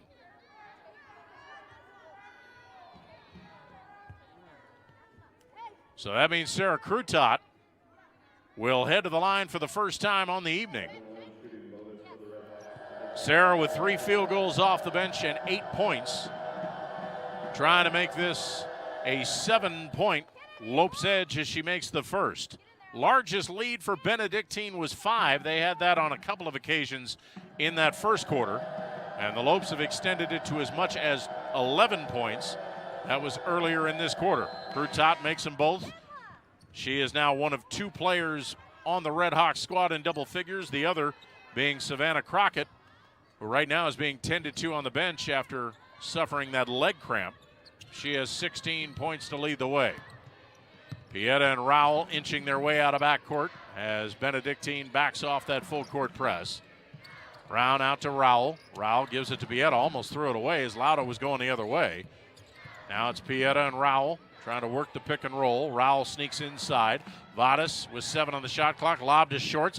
Bullet pass inside for Brown, and as she goes up, it's knocked out of her hands. Nice block shot by Willis. Lead pass for Farmer. Farmer almost traveled, but instead goes to the hoop with the left hand and scores. Julia Farmer's first scoring. Here's Pieta trying to use the transition. In for Brown. She'll move to the hoop and put it up off the glass as the 2 teams trade layups. 58-51. Lopes maintaining that 3-possession lead. Willis drive around Rowell, put it up off the glass, wave it off. Offensive foul as Pieta took the charge, and Willis has picked up her 4th. Well, this Lopes defense pulling a page out of Benedictine's playbook. We saw some of those charges earlier on for the Lopes, costing them offensively. Laura Pierre taking one for the squad right here as the Lopes look to add to their lead. So Shorts will inbound to Pieta in the backcourt. They're joined by Tavia Rao, Katie Scott, and Tiana Brown. Now Pieta got around the screen and just lost the ball. It's stolen away. And then Fainga loses it, but it goes right to the hands of Crockett. She has her shot blocked by Kennedy Shorts. Outlet pass for Tiana Brown. Stops in the corner. Waits for her teammates. Here's Pieta for Shorts. Shorts wants Katie Scott to get inside, then almost throws it away. Retrieved by Rowell in the corner. Lob for Scott. Double team. Moves away from it. Shot won't go. Rebound scramble. Crockett knocked down. Loose ball foul GCU. And again, GCU over the team foul limit, so both teams will make the long trek down to the Benedictine free throw line. Foul is on Katie Scott. That is fortunately her first, since Scott missed most of the first half Friday against Weber State, picking up 2 early fouls. So Crockett, who's still walking a bit gingerly after that leg cramp a couple of minutes ago, methodically making her way down to the Ben U free throw line, and a chance to make this a 2-possession game with 2:25 left. Crockett now perfect 3 for 3 from the stripe as she makes the first. She has 17 points to lead the way. Crockett, the native of Milwaukee, Wisconsin, went to Vincent High School in Wisconsin. That one rims around, won't go, and the rebound scramble goes out of bounds. Last touch by Ben Yu. So it's a 6-point game. The Red Hawks continuing to press. Shorts wants help, and Pieta finally is able to shed the defender long enough to get it. Gets it for Shorts, still in backcourt. Lopes have to hurry. Pieta gets it across the line with 2 seconds to spare. Lead pass for Brown. Brown now for Shorts, top of the key. Wants Pieta to go inside. Still 11 seconds to get a shot off. Rowell waits for a screen, goes away from it. Off-balance jumper, that's off the side of the glass, not good. And as Shorts was tapping for the rebound, it goes out of bounds. And it was last touched by the Lopes. So the Lopes a little out of sync again for the second time in this quarter. But the good thing for Molly Miller is the defense has continued to bail them out when they've needed it. Balagay back into the lineup for Scott. And Shorts pressuring Binder's lead pass. Got a hand on it, but Crockett able to come down with it. 2-on-2. Here's Goodman. Goodman start left, spin right. Hook shot won't go. She goes down. No harm, no foul. Balagay with a rebound. Pieta looking to get out of backcourt. Gives it back to Balagay. Carla doesn't want it. Lead pass. Here's Jackson. Jackson, stop, lob over the top for Shorts. Nice spin in the lane, draw the defense, kick in the corner. Brown for three, too hard. And the Lopes have been stone cold from three-point range since early in that second quarter. Pinder quickly up, Brown on her back, throws it for the trailer. Goodman, a long three, got it. Unorthodox style by Leah Goodman, but it certainly works. She's now 2 for 3 from three-point range, and it's down to a three-point Lopes lead. Jackson with 1:13 left to go before the end of the third stanza. Here's Pieta. Waits for a Balagay screen. Peels around it. Drives inside. Cross court in the corner. Brown now a little bit hesitant. Passed up the three. Gives it out front. Pieta's not hesitant. She'll fire a three, won't go. Rebound tapped out front. Goodman's got it. Under a minute left to go. Here's Pinder on the right side. Keeps the dribble going. Back out front for Goodman. They leave her alone, but this time she doesn't burn them. Diving for the rebound, though, is Goodman. Keeps it alive. Inside is Crockett. She'll score. And the Lopes' energy level ebbing a bit. And suddenly, this 11-point lead is down to 1 with a half a minute left. Brown way out front. Give it to Balagay. Balagay inching in on Farmer. Gets the first step. Puts it up. Puts it in. That's a big hoop. The Lopes needed that. Now Ben-Yu can go for the final shot of the quarter. But the pass poked away. Goes out of bounds. Binder saying, I didn't touch it. And referee Matthew Head agrees. So with 18.1 seconds, Brian Hutchins getting wholesale changes in with Zagari, Crutot, Mackenzie Alton, and now Crutot's going to go to the bench. It'll be Ray Willis inbounding just to the GCU side of midcourt. Looking, waiting. Pinder comes to get it. Back for Willis. Again, the shot clock is off. Willis now sees daylight. She's going to drive all the way in. Puts it up too hard off the glass. Zagari with the follow. That one won't go. Balagay able to bring it down. 4 seconds left. Can they get a shot up? Shorts overthrows Pieta right to her head coach. Out of bounds. Turnover. And Ben-Yu will have it in the backcourt with 1.2 left. Willis will inbound. Can Crockett get a shot off? No, but a whistle. And with 0.3 on the clock, are they going to say that it's a foul? No, they're going to say that Crockett actually stepped on the out-of-bounds line. So now the Lopes will get it back. But with 0.3 left, all you have chance for is a catch-and-shoot tap. And Vadas is going to inbound it from a couple of steps to the right of the Benedictine bench in backcourt. She looks, she waits, throws it towards the hoop, and Brown will get a hand on it, which is good, because if it had gone out of bounds, Benedictine would have had a chance to inbound it in the front court. We have reached the end of 3 quarters of play in a tuck and nip and tuck ball game. From the GCU Arena, here's your score. The GCU Lopes 60, the Benedictine Redhawks 57. Keep it here for exciting GCU women's basketball on GCU TV. Grand Canyon University, a Christian university, is one of the largest and fastest growing universities in the country. GCU offers 270 dynamic academic programs with modern apartment-style living, classrooms, labs, restaurants, and more. Located in beautiful Phoenix, Arizona, GCU's vibrant community and expansive campus is ranked top 20 for best college campuses in America.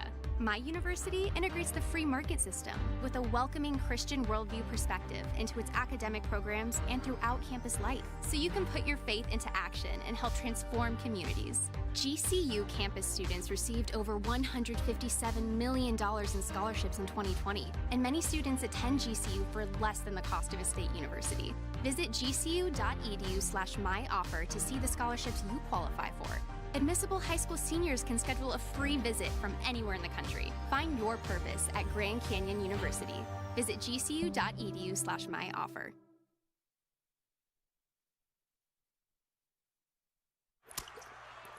Joel Embiid is unhappy. Like, really unhappy. Because the internet keeps using not-so-amazing GIFs to react to his amazing highlights. Mountain Dew presents the Joel Embiid Deserves Better Reactions gift collection.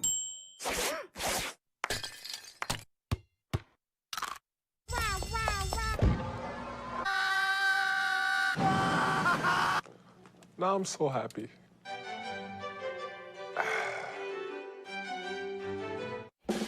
We made USAA insurance for members like Kate, a former Army medic made of the flexibility to handle whatever Monday has in store and tackle 4 things at once. So when her car got hit, she didn't worry. She simply filed a claim on her USAA app and said, I've got this. USAA insurance is made the way Kate needs it. Benedictine inbounding to start the fourth quarter, and Jackson able to slap it back in the face of Crutot out of bounds. So 1 second elapses. Crutot will get it back to try and see if Benedictine can cut into this 3-point lead. The lead was 11 at the midpoint of the third quarter. But since then, the Red Hawks defense has worked. Crutot drive inside, over the outstretched arm to Balaguer, won't go. Carla made her change her shot. Nana Jackson comes down with a rebound. Katie Scott leading the way with 17 for GCU, and her opposite number for Benedictine. Savannah Crockett also leading Ben U with 17.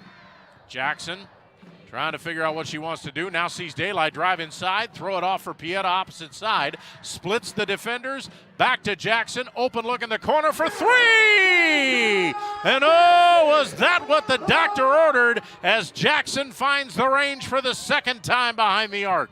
Biggest shot of the night thus far from Nana Jackson. Maybe it'll wake up this offense. Goodman, drive on Pieta, nice pass inside. Crockett laying in wait. She'll score, she's got 19 points. Again, the Lopes interior defense, which was so strong in the first half, has broken down here in the second. 63-59, Lopes hanging on to the 4-point lead.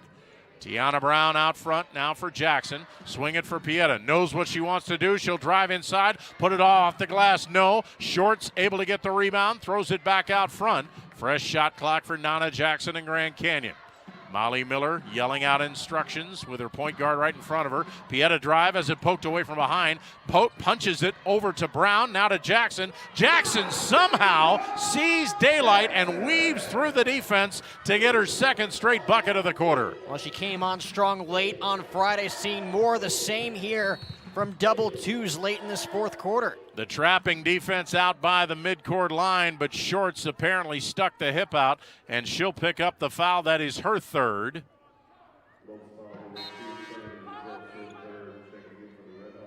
Shorts and Caldwell, the starting frontliners, both with 3 fouls for GCU as Crutot looks to inbound right in front of her own bench. Looking, waiting. Bender comes out to get it, covered by Scott in a switch. Bender with a fresh shot clock, wants to set it up. They're trying to get it into Crockett, who's being fronted by Caldwell. Now Crockett comes out to get it, drives on Caldwell, keeps coming. Force up, the shot won't go. She and Caldwell both go down, whistle, foul. And that will be personal foul number 4 on the Lopes Taylor Caldwell. So concern for Molly Miller, and Lauda Pieta, who was out of the game all of a minute, is going to check back in to replace Caldwell.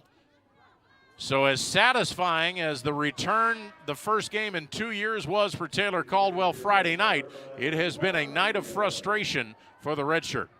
Definitely, it was a tough time waiting for her these past 5 nights, ready and raring to go after that 21-point performance. But like you said, just hasn't had the same answers that she had on Friday night. We'll see how she's able to rebound against Loyola Marymount on Saturday. Crockett continuing to pace the way for Ben U. That free throw gives her 20 on the night. She leads all scores, and she cuts the Lopes lead to 4 as she makes them both. 65-61. Pieta inching out of backcourt. Ben U decides not to press this time down the floor. Bender staying within range of the Lopes point guard. Here is Jackson, wants to lob in for Scott. She's double teamed. Jackson takes it inside herself, puts it up off the glass, rolls off the back of the iron, not good. Scrambling for the rebound, and a tie-up by Katie Scott. as it was Crutot just trying to play keep away but had nowhere to go with it. Possession arrow will keep it on this side of the floor as it favors GCU.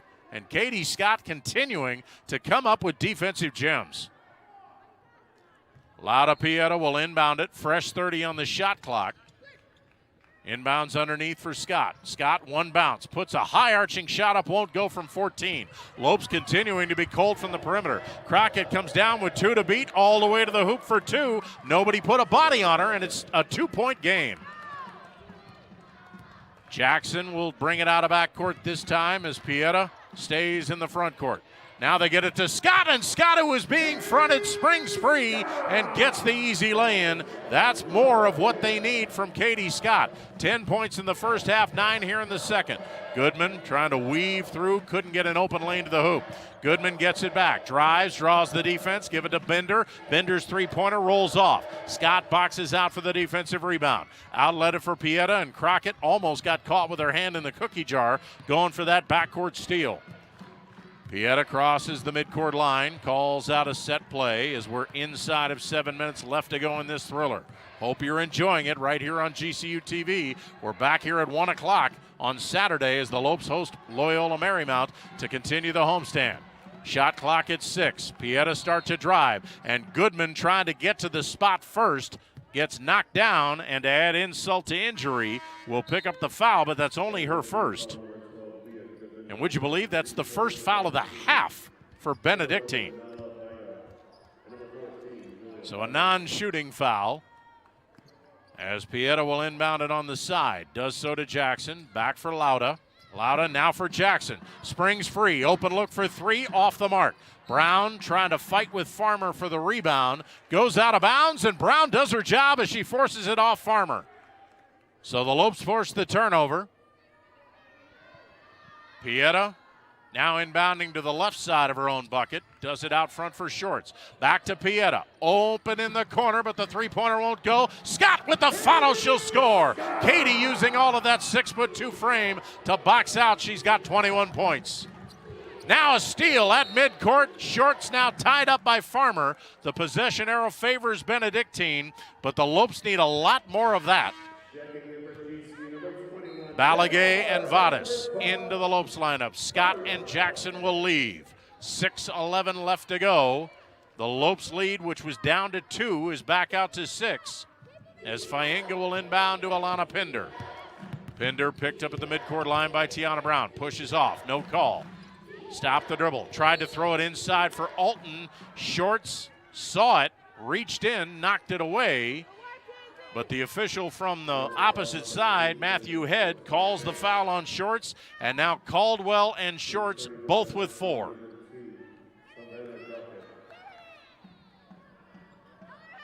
Shorts staying in the game for the moment. Farmer looking to inbound, better hurry, and Molly Miller lobbying for the 5-second call. She finally got it. So Ben Yu unable to get it in. And Scott very quickly back in offensively along with Jackson. And Molly Miller wants to make sure that Kennedy Shorts doesn't pick up that 5th foul anytime soon. So she'll join Caldwell on the bench. 4 minutes gone by as Jackson gets the inbounds pass, and now Benyu wants to trap. Get it to Brown. Now for Pieta. Pieta on the right side, working it in for Scott. Scott start left, spin right. Bank shot is beautiful, and Katie Scott starting to get warm in a hurry. Here is Crockett coming down the middle. They stop, and Lauda Pieta thought about the steal, but wasn't expecting Crockett to go to the left side. And Lauda looking up at the heavens as she picks up personal foul number 2. And already, 5:41 mark, the Lopes are out of fouls. One more and Benyu will be in the bonus. And the Red Hawks have shot the ball well from the line. They're 13 for 15. Willis looking to inbound. Again, better hurry. Gets it out front for Fainga. Back inside for Willis. Fake the shot. Give it to Crockett, and she'll score. There were not any defenders underneath wearing white. So Crockett with another layup. She's got 25 points. Back to a 6-point Lopes lead. Jackson keeps the dribble going, stopping the paint. Back out front for Pieta. Goodman giving her room. Here's Scott, back to the basket, looking, stop, doesn't want the shot, give it to Balagay, who does, but that shot won't go. Pieta sneaks in, grabs the offensive board. Fresh shot clock for Grand Canyon. Balagay, much shorter, much more high percentage, puts it up, puts it in. Lob pass, could have been up for grabs. Willis got it, and then as Pieta went for the steal on the double team, Molly Miller can't believe it. The call is on Pieta. That's 3 on the Lopes point guard, and that's 5 on the team foul count. They will send Ben Yu to the line the rest of the way. Time out on the floor, 4:55 left to go. Don't you go anywhere. It is GCU 73. Benedictine 65. Keep it there for more exciting Lopes women's basketball on GCU TV. As a kid, I always dreamed of being a Division I athlete. GCU supported that dream, and they also allowed me to get an education. So when I came to GCU, I was able to transfer enough credits in to fast track my education. So I graduated in 3 years with a master's, and I did it debt-free because I had athletic and academic scholarships. I'm Mackenzie, and I earned my MBA from Grand Canyon University. There's thunder in all of us. Come find your purpose at Grand Canyon University. It's the 20th anniversary of Operation Santa Claus. We've been feeding families and making kids happy for 20 years. 2020 has been tough for everyone. More kids, more families need your help this year. In celebration of 20 years, please donate $20 or bring donations to Sanderson Ford, Sanderson Lincoln, or the UPS store nearest you, and you might just win a new F-150 truck or a Lincoln Corsair. Donations benefit local charities only. For more info, go to givetotheclaus.com. Hey GCU fans, if you haven't already, it's time to download the Lope Nation app. Watch Grand Canyon University home sporting events directly from your app. Receive personalized news and score updates for your favorite Lopes teams. Follow the Lopes closer than ever before with scores, schedules, stories, and more. And even more perks will be coming soon. Search GCU Athletics in your phone's app store or download the GCU Athletics app now at gculopes.com/app. With Jack O'Hara, Jim Howe back here at a rockin' GCU arena, and with our great crew of Dominique Hinton, Andrew Rangel, and our directors Robert Purcell and Hanku Funsale. And this is going to be fun for the last 4:55, Jack. It may take a lot longer than 4 minutes and 55 seconds. Jim Howell, of course, a huge benefactor here for this Benedictine offense, looking to call some more fouls defensively as they'll get a couple of free shots from the line. And that's only the third miss in 16 free throw attempts by Ben Yu tonight, as they have been put in the bonus. Already 5 team fouls in this fourth quarter for GCU. And Ben Yu with only 1 foul, not only in this quarter, but in this half. Willis salvages one of the 2, and it's a 7-point lead for GCU. They have the lead and the basketball. Pieta, Scott, Balagay, Jackson, and Brown. That's the 5 on the floor for Molly Miller. Scott start to drive on Crockett. Cut off. Who cares as he sidesteps her, puts it up and in, and Katie Scott has been the franchise here in this second half. It just seems like everything she's putting up is sinking in for Katie Scott, the juggernaut in this second half for the Lopes thus far. Crockett at the free throw line, picked up by Balagay. Wants Bender to come get the ball, but Jackson preventing it. Now for Willis, back to Crockett. Open look, she's had the hot hand, but the baseline jumper rolls out. Balagay brings down the defensive board. Lopes have led by as many as 11. That was midway through the third quarter. Ben Yu has come as close as 2 since then, several times. The lead is 9 at the moment, and the Lopes being a little bit more methodical on offense. Pieta for 3!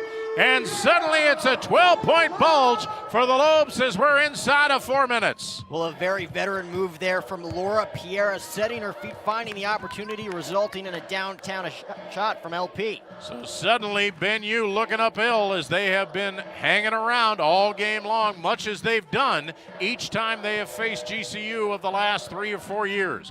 Crockett inside, kick in the corner. Bender pass up the 3, put it up from 12. Air ball, but right underneath was Faenga, and her shot, heartbreak, rolls off the front of the iron. Now the Lopes can be a little bit more gradual in their approach. Balaguer moving inside, fumbles, gets it back, throws it up, no. Crockett with good defense gets the defensive board. 3:10 as time slowly starting to become a factor. GCU up by 12. And now Brian Hutchins wants to take advantage. He has 3 timeouts left, and he's going to use one. It's a 30-second timeout, so we will keep it here. Remember, after this game is over, we are midway through this season-opening 4-game homestand, and we'll have Game 3 this Saturday at 1 o'clock as the Lopes will host a very tough Lions team from Los Angeles and Loyola Marymount. But we also want to remind you that that's part of a day-night doubleheader for the Lopes men's and women's basketball teams. Bryce Drew's men's team, a perfect 3-0 so far. They will be back in action at 7 o'clock that night. Not quite sure who they're going to play. Prairie View A&M, unfortunately, going into COVID protocol, so they are not going to make the trip. So make sure you stay close to GCULopes.com to find out who that opponent is. Either way, we will be on the air at 12:55 Saturday afternoon with the Lopes women against Loyola Marymount, and then we'll turn it over to Barry Butel and Scott Williams for the call on TV, Fox 10 Extra, as well as GCU TV. That's starting at 6:30 with the pregame show with Kate Longworth, and then the action at 7 o'clock. And, of course, if you want to catch it on radio, you can also catch it on 1580 The Fanatic and 99.3 FM with the radio voice of your Lopes. That's Michael Potter with Lopes insider Paul Coro. That starts with the pregame show at 6:45 on Saturday. A couple of really good matchups. So now we focus on the last 3:04, and for the Lopes, they've had jitters in the first quarter, in the third quarter, even early in this fourth quarter, but I think the offense of Katie Scott has really calmed this team down. Well, I think we've mentioned from the beginning that this was a completely different dynamic in game number 2 for the Lopes, but in a weird way, you got to think, Jim, that this is exactly what Molly Miller wanted. Heading into Saturday, being their toughest opponent to date, going to be Loyola Marymount. You saw them just cruise and sit in cruise control against the Wildcats. Benedictine giving them a run for their money. So now the Red Hawks have to get it in with 3:04 left, trailing by a dozen. This is the Lopes' largest lead. Here is Mackenzie Alton, who has been quiet. Lob in for Crockett, sheds the defender, goes to the hoop and scores. It was a design play from Brian Hutchins coming out of the timeout, and it worked to perfection. Now the Red Hawks have to clamp down on D. They trail by 10 with 2:45 left. And you know the Lopes are looking in for Scott. They can't find her yet. Katie comes out high post to get the ball. Still 15 on the shot clock, and the Lopes go into the weave out front. Here's Kennedy Short. She's open. She'll fire. That one's an air ball. Rebound down into the lap of Sarah Crutot. A little bit of a sense of urgency as Crutot comes down. Stop the dribble. Who's open? Pinder to Alton in the corner. She'll fire a high-arching 3. That's off the side of the glass. I wonder if Tiana Brown might have gotten a piece of it. And now things starting to look rosy for the Lopes. They have the ball and a 10-point lead with 2:05 on the clock. Scott straight away. 3-pointer, bound around, won't go. Short's trying to keep it alive, but tips it out of bounds. But now only a $1:59 left as Leah Goodman, who has been firing away from 3-point range in the second half, checking back in for the Red Hawks for Binder. And the Lopes are going to back off of the inbounds pass. Alton, there's nobody within 30 feet of her as she gets ready to get the ball from official Tiffany Bird. Looks, waits. Now throws a lead pass for Crockett, and once again she's out in front of the pack, but then loses control of it, gives it to Goodman as she gets it back, and Benedictine gets an ugly lay-in, but they'll take it. They trail by 8, and the Lopes can't get sloppy in this final minute 45. Vadas out front, and Molly Miller, sensing exactly what we're talking about, Jack O'Hara, says, I want a 30-second timeout, and I'm sure the first 2 words are going to be calm down. I think she read your mind there, Jim, and yeah, with 1 minute and 44 seconds left to go, with Benedictine chipping away at that Lopes lead up by 8, like you said, slow things down offensively. We've said it from the get-go in this one, the Lopes being a little too giddy, a little too anxious to get going in this one. Slow things down offensively, start chipping away at that clock and start eating away at that clock, like you mentioned, with about 70 seconds left to go. Lopes have led by as many as 12. Benedictine has actually not led since early or midway through the first quarter, and they've never led by more than 5. But again, they have chipped away at this deficit. They've gotten as close as 2 several times in this second half. Now they trail by 8, and the Lopes will have it as Pieta inbounds in front court and does so to Katie Scott. Still 22 on the shot clock, and you know Molly Miller's going to want them to use as much of that as they can. Minute 36 left to go in regulation. Shorts wanted to lob into Scott, can't do it. Back out front, Pieta. Shot clock at 8. Lob over the top. It's a beauty, but Scott fumbles it. Has to save it from going out of bounds, and Benyu gets a break. Red Hawks with the ball. And now the lob to Crockett, and Pieta with the steal. She'll be fouled in the backcourt as she tried to release it. Now the referees are going to confer, and I think the question is whether or not Pieta stepped out of bounds before she was fouled. I think they're going to give the ball back to Benyu. Pieta stepped in front of that lob pass intended for Crockett, but they say she had her foot on the line. And Carla Balagay, while Tiffany Bird continues to confer with the press row, ready to check in for defensive purposes, and Molly Miller is going to take advantage of this stop and play and give some defensive instructions. That was a pinpoint pass, the lob into Scott. Katie just simply took her eye off of it. Katie will head out, Balagay in. Balagay will match up against Alton, and Kennedy Shorts has the defensive assignment against Crockett. Remember, Shorts playing with those 4 personal fouls. Crutot looking, waiting, better hurry. And finally, Brian Hutchins, who was standing right next to official Matthew Head on the baseline, wanted to make sure there wasn't another 5-second call. He will call another timeout. So Hutchins and Benedictine, I believe, have 1 timeout left. It's a full timeout.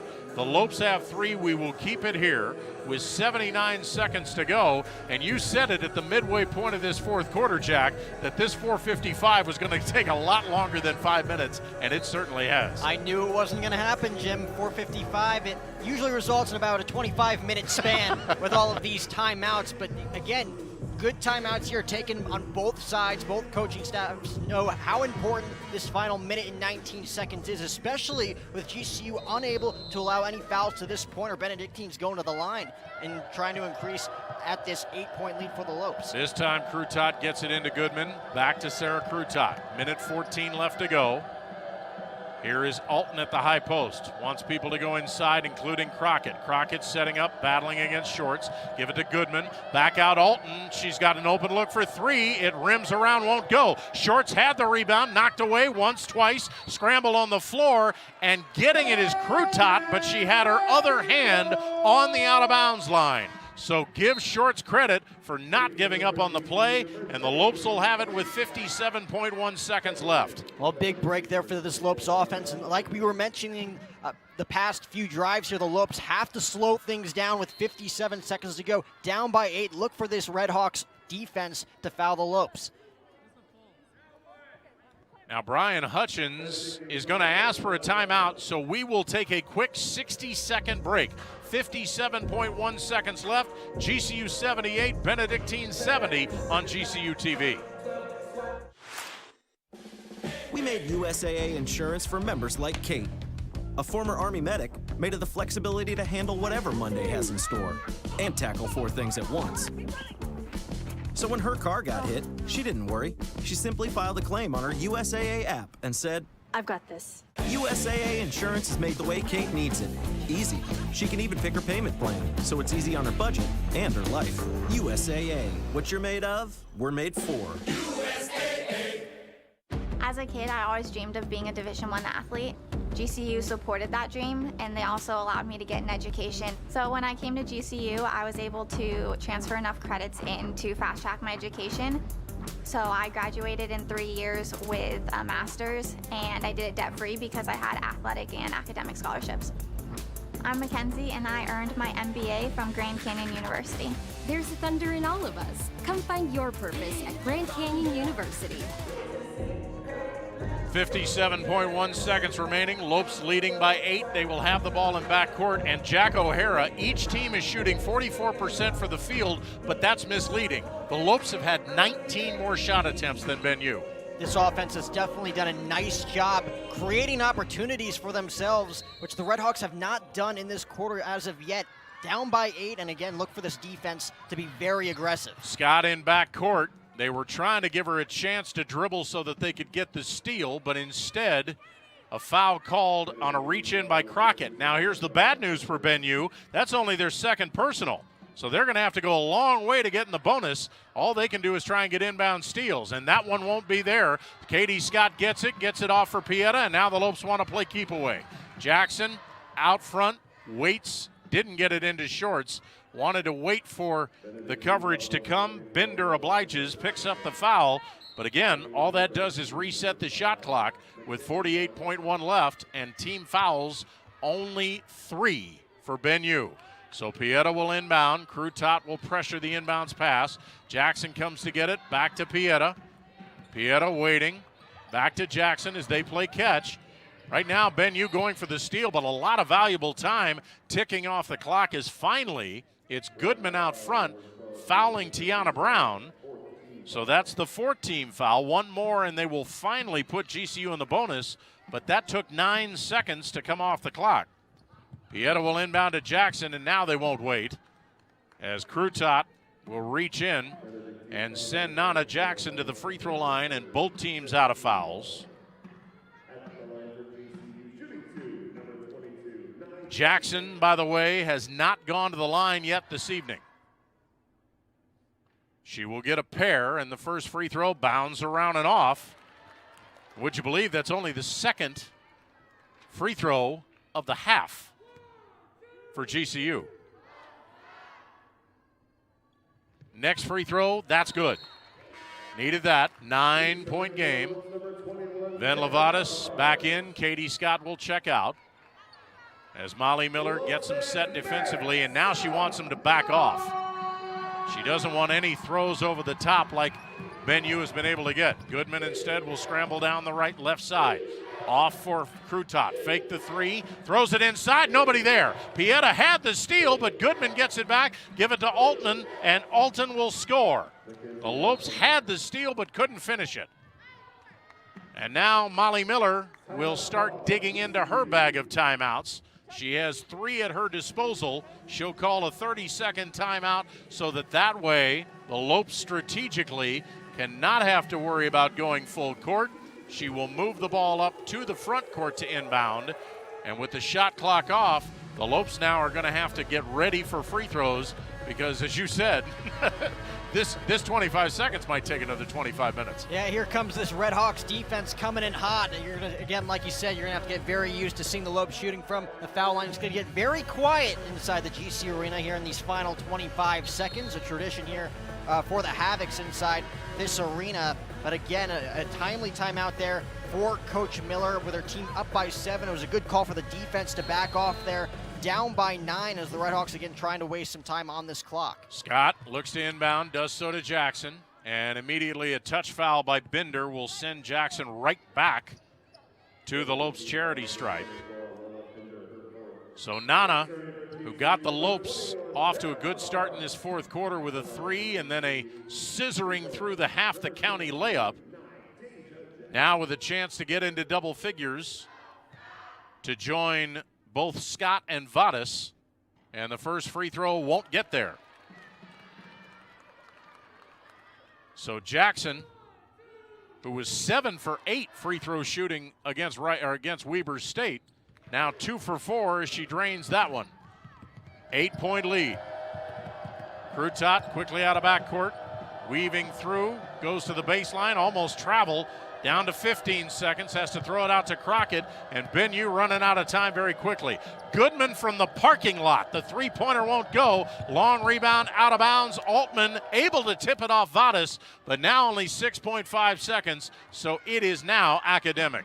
And the Lopes are about to go 2-0. Crutot will actually throw it off of the backside of Tiana Brown. It looked like nobody else touched it, and it goes out of bounds. So Crutot looking again, gets it for Goodman, fumbles, gets it back, got a hand in her face, a 3-point hook shot won't go, high off the glass, and the Lopes have to scramble and scratch and claw exactly what Molly Miller wanted, and in the end, they are able to get a big fourth quarter and outscore Benedictine 20-15 in that final 10 minutes and come away with a hard-fought 80-72 victory. And Jack, I think as we go back to looking at your three keys to the game, history set on Friday by setting a NCAA D1 or tying an NCAA D1 era record for the Lopes with 27 turnovers.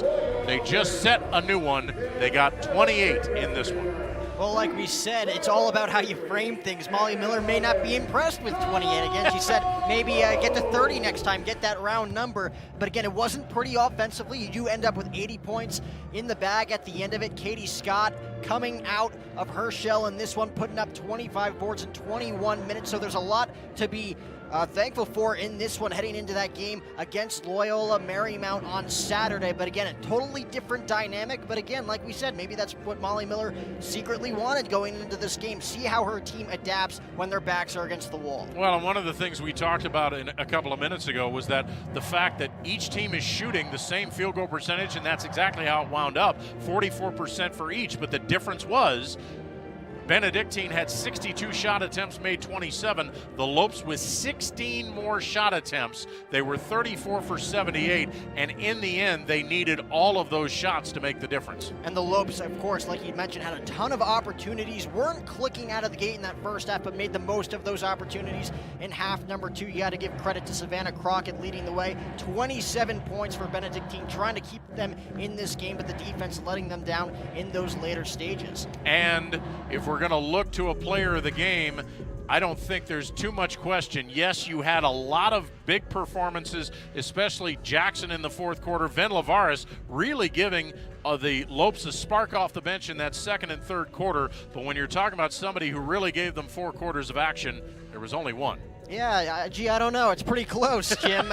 She was a one-woman wrecking crew in this one. Katie Scott setting things off. We mentioned only 8 points on opening night against the Wildcats, 25 points in 21 minutes, putting up 9 rebounds in the process as well. It's definitely going to strike up her confidence in a big way heading into Saturday. And maybe the hidden stat for the freshman, the reigning Missouri Gatorade Player of the Year, is that Scott had 5 steals, which was a team high, and obviously a career high for her. But the important was not just the fact that she had 5, but each one of those 5 steals was memorable, 4 of them coming on inbounds passes where she just anticipated and got to the ball first. Like you mentioned, 4 of those 5 kind of changing the name of the game offensively for the Lopes. Key plays in this game, setting this arena on fire as well as that Lopes bench, which results in a lot of confidence moving forward offensively. 25 points for Scott. Ven Lavares, 12 points on 5 of 6 from the field, and a big fourth quarter for Nana Jackson. She winds up with 10 points, 7 of them coming in that fourth quarter when the Lopes were kind of building steam and were able to make that difference. We want to remind you, we're now halfway through this 4-game homestand to open up the 2020-2021 season,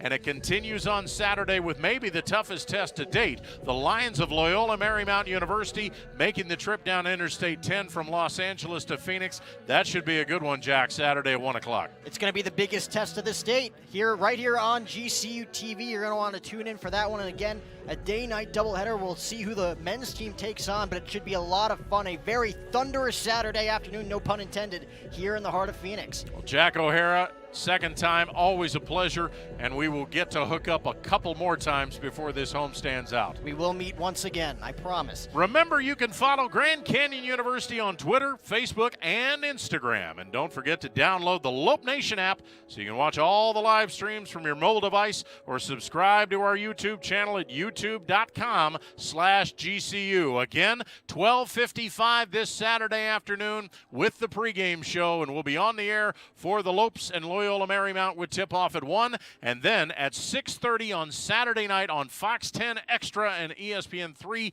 on TV, you can catch Barry Butel, Scott Williams, and Kate Longworth as the Lopes men's basketball team try to push their record to 4-0. Not sure who the opponent will be. Prairie View A&M having to drop out because of COVID protocol, so stay tuned GCULopes.com to find out who that opponent is. You can catch them on TV, or you can catch Michael Potter, the radio voice of the Lopes, as well as Lopes insider Paul Coro on the radio on 1580 The Fanatic and also on 99.3 FM in Phoenix. That will be a pregame show of 6:45 for radio, 6:30 for TV on Saturday night, and tip-off at 7 as the Lopes will take on a yet-to-be-determined opponent. For our great crew, Honko Funsale, Robert Purcell, Andrew Rangel, and Dominique Hinton, and of course for my partner in crime, Jack O'Hara, this is Jim Howe, speaking to you from GCU Arena in the heart of the Valley of the Sun, Phoenix, Arizona, reminding you the final score in a barn burner: the Grand Canyon University Lopes 80